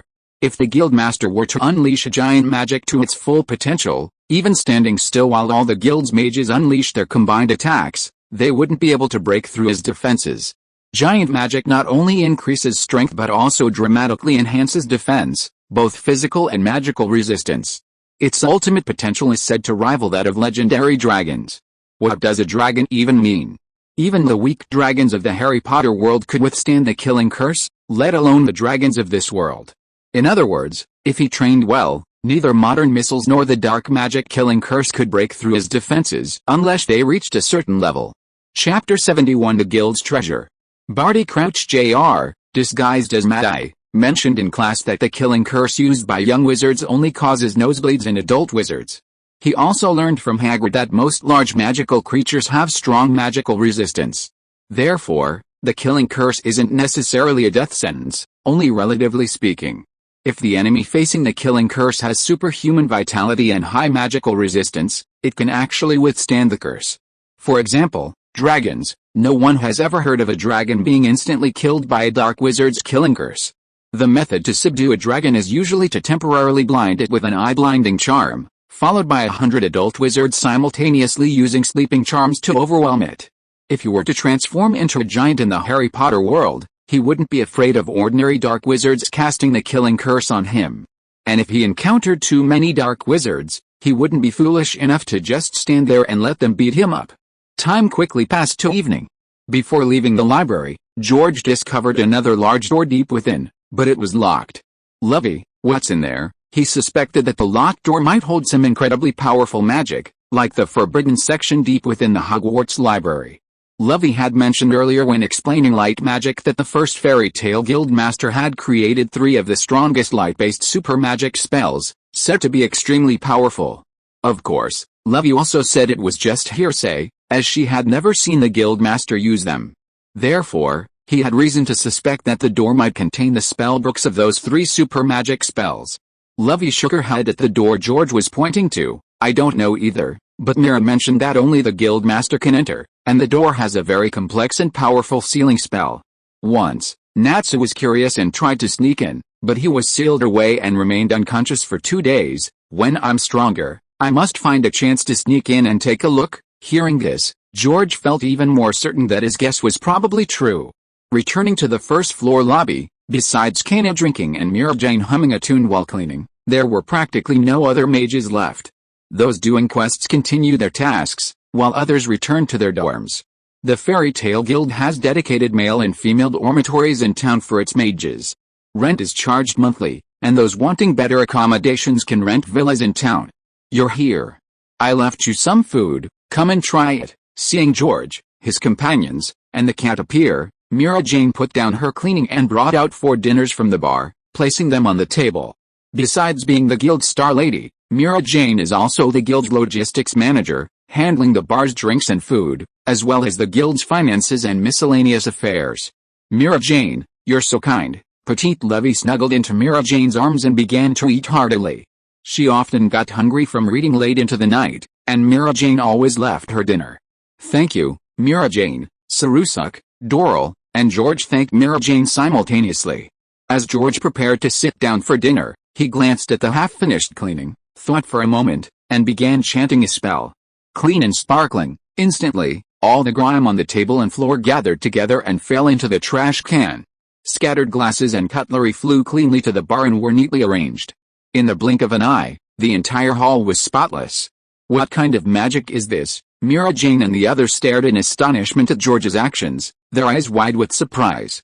They had never seen this type of magic before. It's a cleaning spell, a kind of housework magic. I learned it by chance during my years of travel. It can't be used for combat, it's only for cleaning. George casually made up an excuse, then hooked his spoon with his tail and began to enjoy his dinner. Since he wasn't planning on going on missions and wanted to stay at the guild to study and research magic, he couldn't just do nothing. Helping to repair the hall and clean would demonstrate his value and earn him everyone's favor. As for money, he had the unseen extension charm, so he wasn't worried about not having enough. Making some special equipment and selling it in several cities would be faster than doing quests. Looks like George, you know quite a bit of magic. Mira Jane sat next to George and couldn't resist reaching out to stroke his cat head. George instinctively felt comfortable being stroked, but his reason quickly suppressed this physical pleasure, and he dodged Mira Jane's hand. Most of it is non-combat magic, nothing compared to everyone else's. George, you don't need to fight. Just practice the healing spell well, and if anyone dares to bully you, all the mages in our guild will twist their heads off and let you kick them around like a ball, Sarusuk said with a laugh. Although he said it in jest, it wasn't an exaggeration. George was now the guild's darling, and anyone who dared to touch him would face the wrath of all the guild's mages, especially Guildmaster Makarov. Hearing Sarusuk's words, everyone laughed heartily. George shook his head helplessly. He thought it was fine this way, at least he had a reliable backer in this world and didn't have to worry about safety. They ate and chatted until it was dark when they finished. After locking the guild gates, Mira Jane carried the drunken Kana and headed towards the town center with everyone. Mira Jane and Levy went back to the guild's dormitory, while George returned to the inn. They had traveled the same route for the first half, so they walked together. Back at the inn, George began summarizing the magic he had learned that day and started practicing giant magic, experimenting with enlarging parts of his body. It was best to start with something easy like fingers and toes, or he could use little George. For the next few days, George devoted himself to peaceful magical study and research.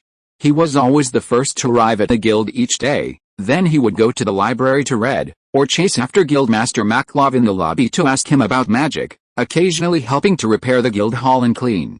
Most of the nights, He would leave with Levy's team. Levy's team was away on missions, so he was alone. As time passed, he gradually became familiar with the mages in the guild and learned some things he hadn't known before. For example, Natsu didn't use simple fire magic, but dragon slayer magic, magic used by dragons. It was far more powerful than ordinary fire magic and could devour null flames, thus increasing its own magical power. Therefore, a normal fire mage would be at a disadvantage against a dragon slayer like Natsu. Furthermore, Natsu was actually raised by a dragon, and his magic was taught by a dragon. Only one day did the dragon that raised him suddenly disappear, leading him to join the fairy tale guild by chance. He was practically a human-dragon hybrid. Sometimes, George thought that perhaps his wand in this world could end up in Natsu's possession. Using Natsu's hair as the wand core would be a good choice. Chapter 72 Muggle Expulsion Curse. A wand can enhance casting speed and magical power, making it indispensable in any world. With a wand in hand, his strength would at least double. Compared to Marvel, this magically prosperous world obviously has a better chance of finding materials to make wands. While his cat clone diligently learned New World magic, his main body wasn't idle either. That day, George, along with Professor X, Wolverine, Gabriella, Isa, Caliban, and the children, appeared at the school gate.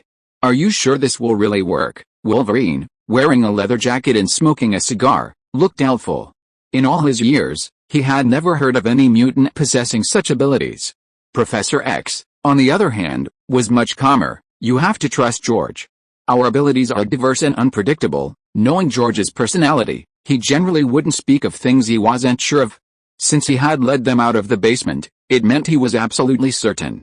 Wings. George cast the wings spell, and a pair of pure white magical wings sprouted from his back, carrying him swiftly into the air.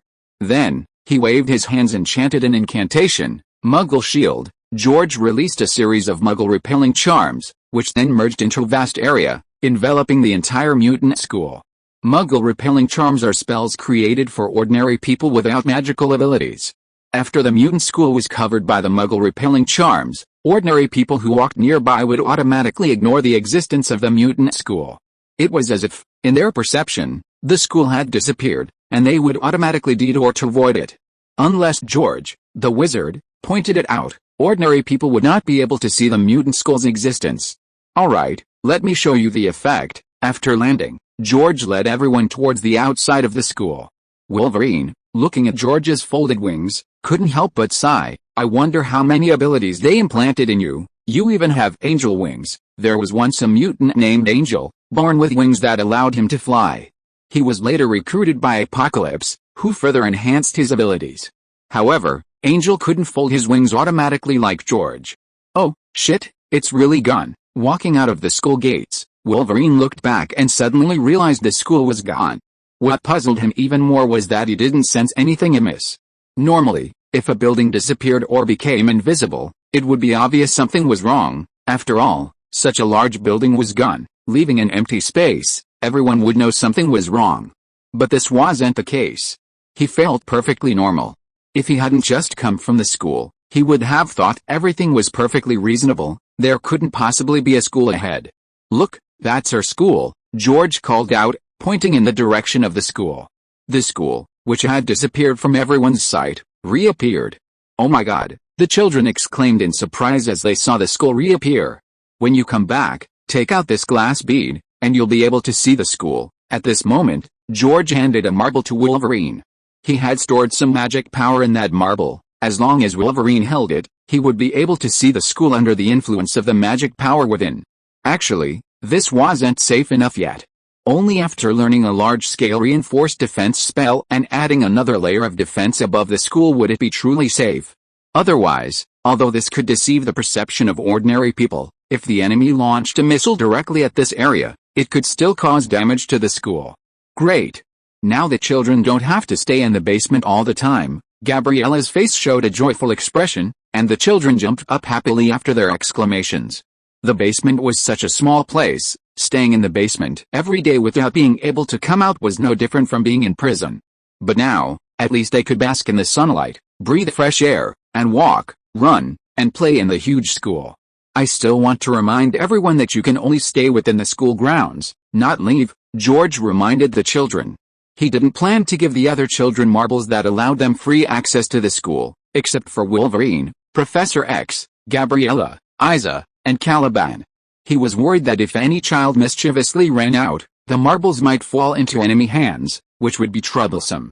Don't worry, they're already happy to be able to move around within the school. I'll keep an eye on them, Gabriella said with a smile, and the children nodded in agreement. Back at the school, George asked Wolverine, "How's Tony Stark doing lately?" Wolverine, who had been monitoring Tony Stark for some time, and it was only today, when he needed to use a Muggle-repelling charm to set up the school, that he specifically had Isa pick him up in a fighter jet. Wolverine, puffing on his cigar, replied, "Since the last press conference, aside from a trip to the Air Force Base, he's spent most of his time in his villa and hasn't gone out. It seems this kidnapping has made this playboy much more obedient, not much more obedient, probably working on the suit he hasn't finished developing yet in the desert cave." "Good, let's leave him alone for now," George nodded, saying nothing more. It seemed Tony Stark had spent several months developing the suit. It had been over 2 months since he was rescued, so it would probably take some more time before it was finished. Once Tony Stark finishes the Iron Man suit, I'll go back and completely eliminate Sander Rice. He hadn't forgotten about Sander Rice, this major problem. Defending and waiting for the opponent to attack wasn't his style. Since Sander Rice could create these mutant children, create him, a hybrid of Magneto and Professor X, and create the young Wolverine X-24, he might very well be able to create other mutants as well. If the enemy sends a bunch of clone mutants to hunt them down, it could be quite dangerous. The Muggle blocking charm can block ordinary people, but mutants have many abilities, and who knows what strange power might counter it? Therefore, his plan is to wait until Tony Stark finishes building the Iron Man suit, then team up with Tony Stark to launch a preemptive attack and destroy the enemy's base.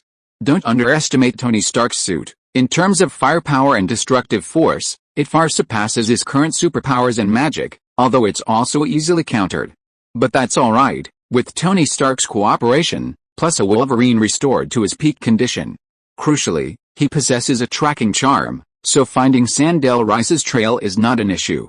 Chapter 73 Magic Duel. In the Harry Potter world, George noticed a group of young wizards gathered around the bulletin board in the castle hall that morning, engaged in a lively discussion. Approaching closer, he saw a new parchment pinned to the board. The parchment announced that at 8 p.m. that evening, the school would reopen the Duel Club in the Great Hall to teach all the young wizards how to better use magic in combat. The Duel Club had once been very popular at Hogwarts. It was said that Flitwick, the current head of Ravenclaw, was a perennial champion in the Duel Club during his school days. In one-on-one duels, even older wizards couldn't defeat Flitwick. Later, due to frequent injuries to young wizards during duels, the school nurse's office was overwhelmed, and the club was eventually cancelled. Now, it seemed that the opening of the Chamber of Secrets and the attacks on young wizards had prompted some teachers to suggest reopening the Duel Club to train the young wizards' combat skills and improve their self-defense capabilities in dangerous situations. It's a good opportunity to observe and learn, George thought, naturally holding a positive attitude towards the reopening of the Duel Club. His magical skills were mostly self-taught, and many aspects were unorthodox. In combat, he relied primarily on his superpowers, with magic playing a supporting role. However, later on, he would definitely focus on magical combat, making it crucial to observe and learn various magical combat techniques. At 8 o'clock in the evening, when George and the first-year Slytherin wizards arrived at the Great Hall, it had transformed. 4 long dining tables had been joined together to form a magnificent, gilded stage, illuminated by hundreds of floating candles. The Great Hall's ceiling had become as black as velvet. Almost all the young wizards from the school were there, packed tightly together, each holding their wand and beaming with excitement. Just as everyone was discussing which professor would instruct them on magical dueling techniques, Lockhart, radiant in his crimson robes, and Snape, dressed in black with a cold expression, emerged. The flamboyant Lockhart started by showing off, first boasting about his magical dueling skills, then referring to Snape as his assistant to elevate himself, which only made Snape's face grow colder. George estimated that if there was a list of teachers in the entire school who hated Lockhart the most, Snape would definitely be on it. If they weren't in school, and if he hadn't already reformed, he felt Snape wouldn't mind using all 3 unforgivable curses on Lockhart right now. The key was that Lockhart had no self-awareness, actually wanting to spar with Snape on the spot to give the young wizards a demonstration. Lockhart and Snape stood opposite each other on the stage, and after the 3 chimes, they simultaneously raised their wands above their shoulders. Expelliarmus, Lockhart had only recited half of the spell, and before the wand movement was even complete, Snape had already fired a disarming charm. A beam of red magical light struck Lockhart squarely, knocking his wand from his hand and sending him flying, crashing into the stage wall and sliding down. "Such speed," George exclaimed from below, watching Snape cast the spell. The disarming charm was a second-year spell, a rather difficult one, and one of the most commonly used spells in wizarding combat. It forcibly disarmed the opponent while simultaneously sending them flying. He had been self-studying the spell and had recently mastered its basics, able to cast it normally. However, his disarming charm was far inferior to Snape's. Not only was the power less impressive, but more importantly, Snape's wand-waving motion was more than half as simplistic, and his chanting speed was incredibly fast, seemingly completing the entire process in less than a second. This was why Lockhart was sent flying the moment he cast the disarming charm. Moreover, he noticed that Snape didn't stop his actions at the same time he cast the disarming charm. His wand twitched slightly, clearly preparing a second spell. However, Lockhart was too incompetent. He couldn't block even one spell, so there was no need to cast a second one. "This is a disarming charm. As you can see, I lost my wand. But Professor Snape, please don't take offense at what I'm saying, your intentions were too obvious. If I wanted to stop you, it would be effortless, but I thought it would be good to let them see, to broaden their horizons and let them know the consequences of being hit by a disarming charm." Lockhart struggled to his feet, quickly tidied his appearance, and then shamelessly returned to the stage to explain. Hearing Lockhart's sophistry, Snape raised his wand, seemingly tempted to cast a killing curse on the guy. As if sensing Snape's murderous intent, Lockhart quickly changed the subject, saying, "All right, now you'll all pair up and practice. Professor Snape and I will correct any mistakes you make during your duels." Hearing Lockhart's words, most of the young wizards didn't doubt him and raised their hands to go up on stage, including George. He didn't believe Lockhart's nonsense, nor did he expect Lockhart to correct them. He just wanted to spar with older wizards and have Snape guide him in his magical combat skills. Lockhart and Snape moved among the young wizards, pairing them up. George was also paired, but his opponent was a rather short first-year Ravenclaw wizard. "George, my name is Matthew Flitwick. I admire your learning ability and Quidditch skills, though I admit I'm far inferior. But I might have to apologize beforehand for this duel." The young wizard was quite confident. Even facing the Slytherin star before him, he didn't believe he would lose a duel. As a member of the Flitwick family, he inherited their innate talent for combat and had repeatedly sought guidance from his great-uncle on wand fighting techniques. While other first-year wizards were still practicing the levitation charm, he was already adept at using the body-binding charm in combat. "Well, good luck then," George smiled without saying much more. He was joking. Even without using magic, his extraordinary physical abilities and cat-like agility allowed him to easily dodge most magical attacks. Add to that the sheer number of spells he possessed and his regular practice. He might not even lose to a 7th-year wizard, let alone a first-year one. His main goal this time was to refine his skills, not because his magical combat skills were lacking. Chapter 74 Dueling Genius George. Petrify. The battle began, and Matthew immediately used his signature full-body binding spell. He used this spell better than most third-year wizards. However, before he could even finish the incantation, he felt his entire body stiffen and he couldn't move. It turned out that George had already used his full-body binding spell first. "Stop the spell." Walking up to Matthew and removing the full-body binding spell, George said encouragingly, "You're already very good. I was just lucky to be a little faster than you." Although he had won, he couldn't let his image crumble, and he couldn't waste this opportunity to win people over. Sure enough, hearing George's words, Matthew's previously dejected expression brightened considerably. "I'll practice hard when I get back, and I'll definitely beat you next time." He also felt that he was probably only slightly worse than George. Of course, this naive thought was quickly shattered by reality. He would find that he might never be able to defeat George before graduation, because George hadn't even used his full strength. "Stop. Everyone stop. We're going to fight with wands, not fists." Lockhart's frantic shouts quickly drew their attention. Turning around, they saw the dueling arena in complete chaos. Most of the younger wizards didn't actually possess much combat magic, and even those who did might not know how to use it in a moment of panic. Matthew was definitely one of the best. This led many young wizards to resort to hand-to-hand combat after realizing magic wasn't winning, especially those who already disliked each other. Even Hermione, a top student who had mastered dozens of spells, was now engaged in close combat with her opponent, Millicent, a second-year Slytherin. Both had their wands on the ground. Hermione had her neck ripped by Millicent's arm, but she stubbornly punched him in the thigh, displaying remarkable ferocity. Girls this age are just as capable as boys in a fight. Some of the older wizards weren't really fighting hand-to-hand, but they weren't exactly behaving themselves either. Instead of sticking to the monotonous disarming charm, they took the opportunity to experiment with all sorts of random spells. The Weasley brothers were the most mischievous. This resulted in several younger wizards getting injured. Get up, Macmillan, watch out, Miss Fawcett, pinch hard, the bleeding will stop immediately. Boot, Lockhart jumped around in the crowd, looking panicked. This wasn't the outcome he wanted. Snape, on the other hand, seemed unconcerned, probably thinking the injuries to the younger wizards were insignificant. Snape's attention was focused on Harry and Malfoy. He just wanted to see Harry get humiliated by Malfoy, but Harry clearly had a talent for magical combat, fighting Malfoy to a standstill. One was dancing under the dancing charm, the other laughing under the tickling charm. Stun. George shook his head, casting 2 stunning charms to knock down Hermione and Millicent, who were fighting.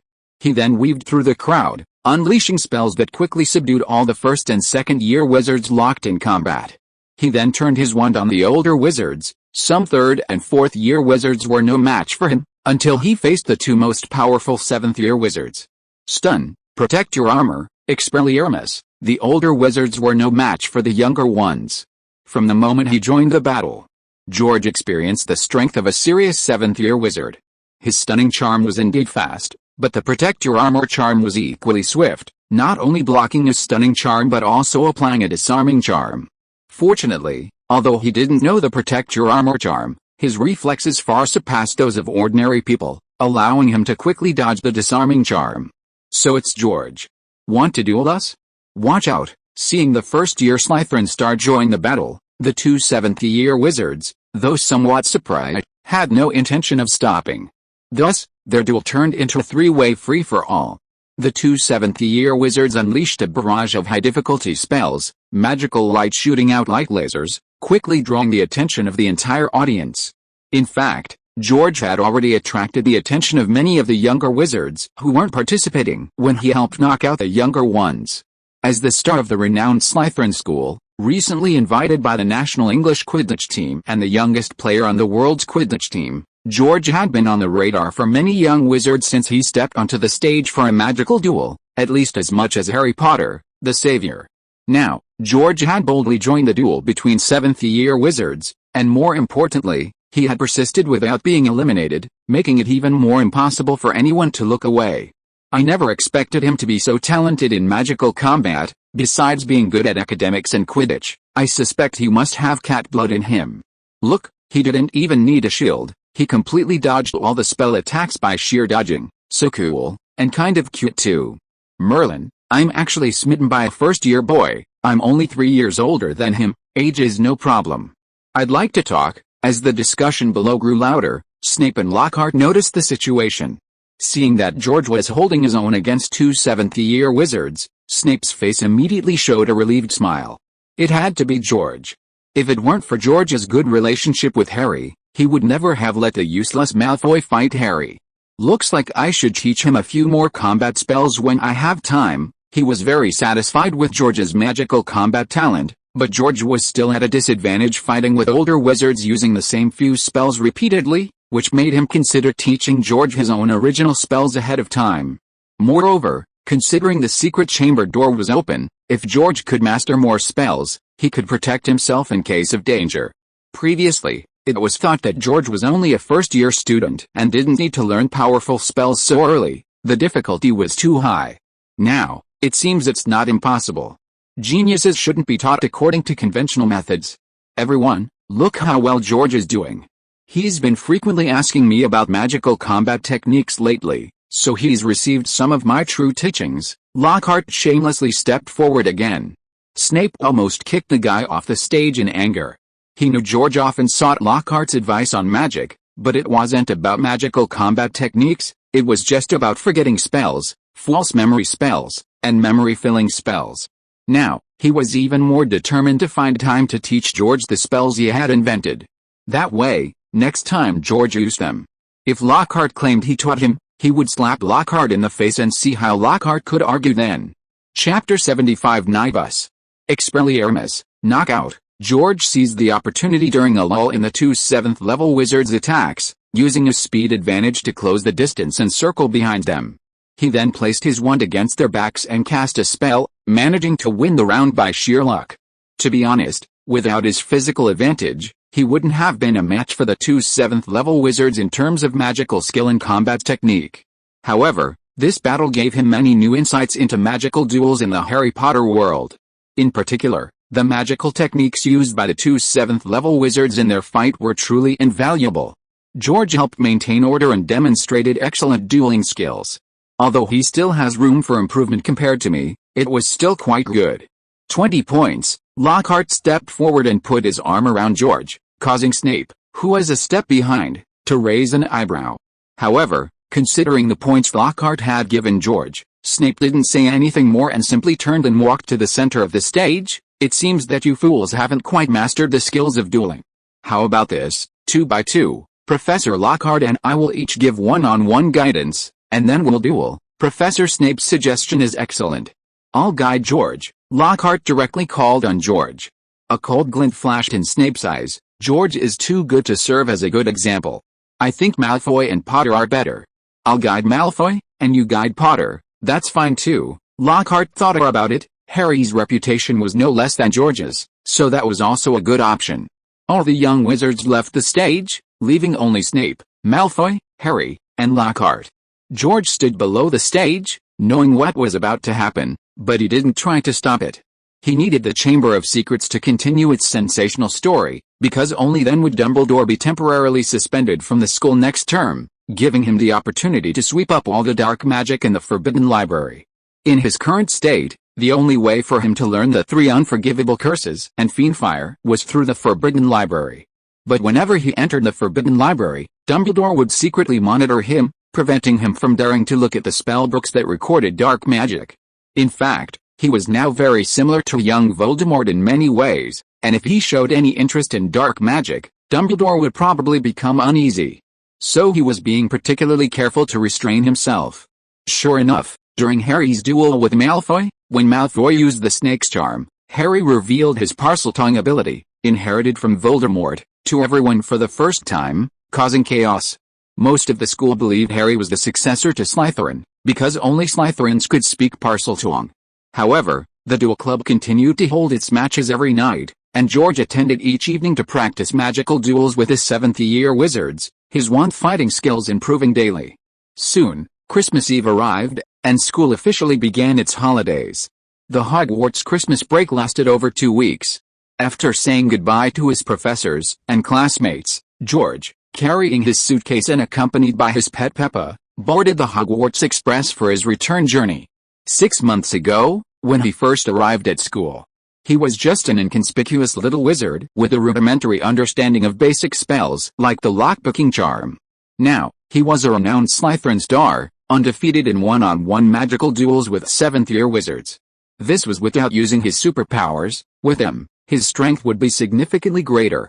After all, his superpowers had improved considerably since the start of the school year, allowing him to easily control objects weighing several hundred pounds. In the evening, before it was completely dark, George walked out of King's Cross Station. Unlike other young wizards who had their parents pick them up, he, as an orphan, had to return to his home in Nocturne Alley alone. He hadn't informed Tonks about his Christmas return, so Tonks wouldn't be picking him up in a magical car like last time. Human relationships shouldn't be easily squandered on trivial matters. Even the best relationships will gradually fade if constantly worn down like this. Nightbus. Standing by the roadside, George raised his wand and waved it in the air before shouting. In less than a minute, with a deafening roar, a bright purple 3-story bus appeared before George. Taking the subway or a taxi with an owl as big as Paige wasn't very convenient. He didn't know the disappearance charm and couldn't fly openly. So he chose the Nightbus, a common magical public transportation service in the British wizarding world. The night bus was a magical public transportation service specially set up by the Ministry of Magic to facilitate underage wizards or those who were too weak to operate. Inspired by Muggle buses, this magically modified bus is incredibly fast and can take you anywhere in Britain. It began operating in 1865 and was highly praised by wizards. Welcome aboard the night bus, an emergency transport for wizards in distress. Simply extend your wand and board, and we'll take you wherever you want to go. My name is Stan Sampark, and I'll be your ticket seller tonight. A young wizard in a purple uniform jumped off the bus and addressed George. George glanced at the magical bus with some curiosity, then boarded with his luggage. Hello, Mr. Sampark, please go to the Leaky Cauldron. 7 silver scops, 10 for chocolate, 11 for a hot water bottle and a toothbrush, any color you like. The sales wizard followed him onto the bus. By the way, what's your name, George? Here are 7 silver scops. George placed his luggage on a bed and took out 7 silver scops. The night bus was unlike any other bus. Instead of individual seats, it had rows of brass bunk beds, each with a magical candle lit on a shelf beside it. Wizards could simply sleep on the beds until they reached their destination. George, that name sounds familiar, and you look vaguely familiar too. The salesman wizard paused for a moment, then quickly rummaged through a discarded newspaper box nearby, pulling out a month-old newspaper. He looked at the newspaper, then at George, and exclaimed in surprise, "So you're the once-in-a-millennium Quidditch genius, George. Looks like I'm somewhat famous in the wizarding world now." George nodded and smiled, not denying it. The salesman wizard was clearly a Quidditch fan himself. After recognizing George, his attitude immediately improved, and he chatted very enthusiastically with him. This was the celebrity effect. Even strangers felt an immediate, implicit boost in goodwill upon first meeting. Drive, earn. The salesman wizard greeted the driver wizard, and the night bus roared to life, shooting off at an incredible speed imperceptible to the naked eye, as if entering another dimension. The streetlights, mailboxes, and trash cans blocking its path automatically jumped aside as the bus passed, returning to their original positions afterward. End of this chapter. Thank you so much for reading until the end. Don't forget to give it a like. Looking for more exclusive content and immediate access? Subscribe to our Patreon. Remember, every like, subscription or donation encourages us to continue. Thank you all. See you in the next video.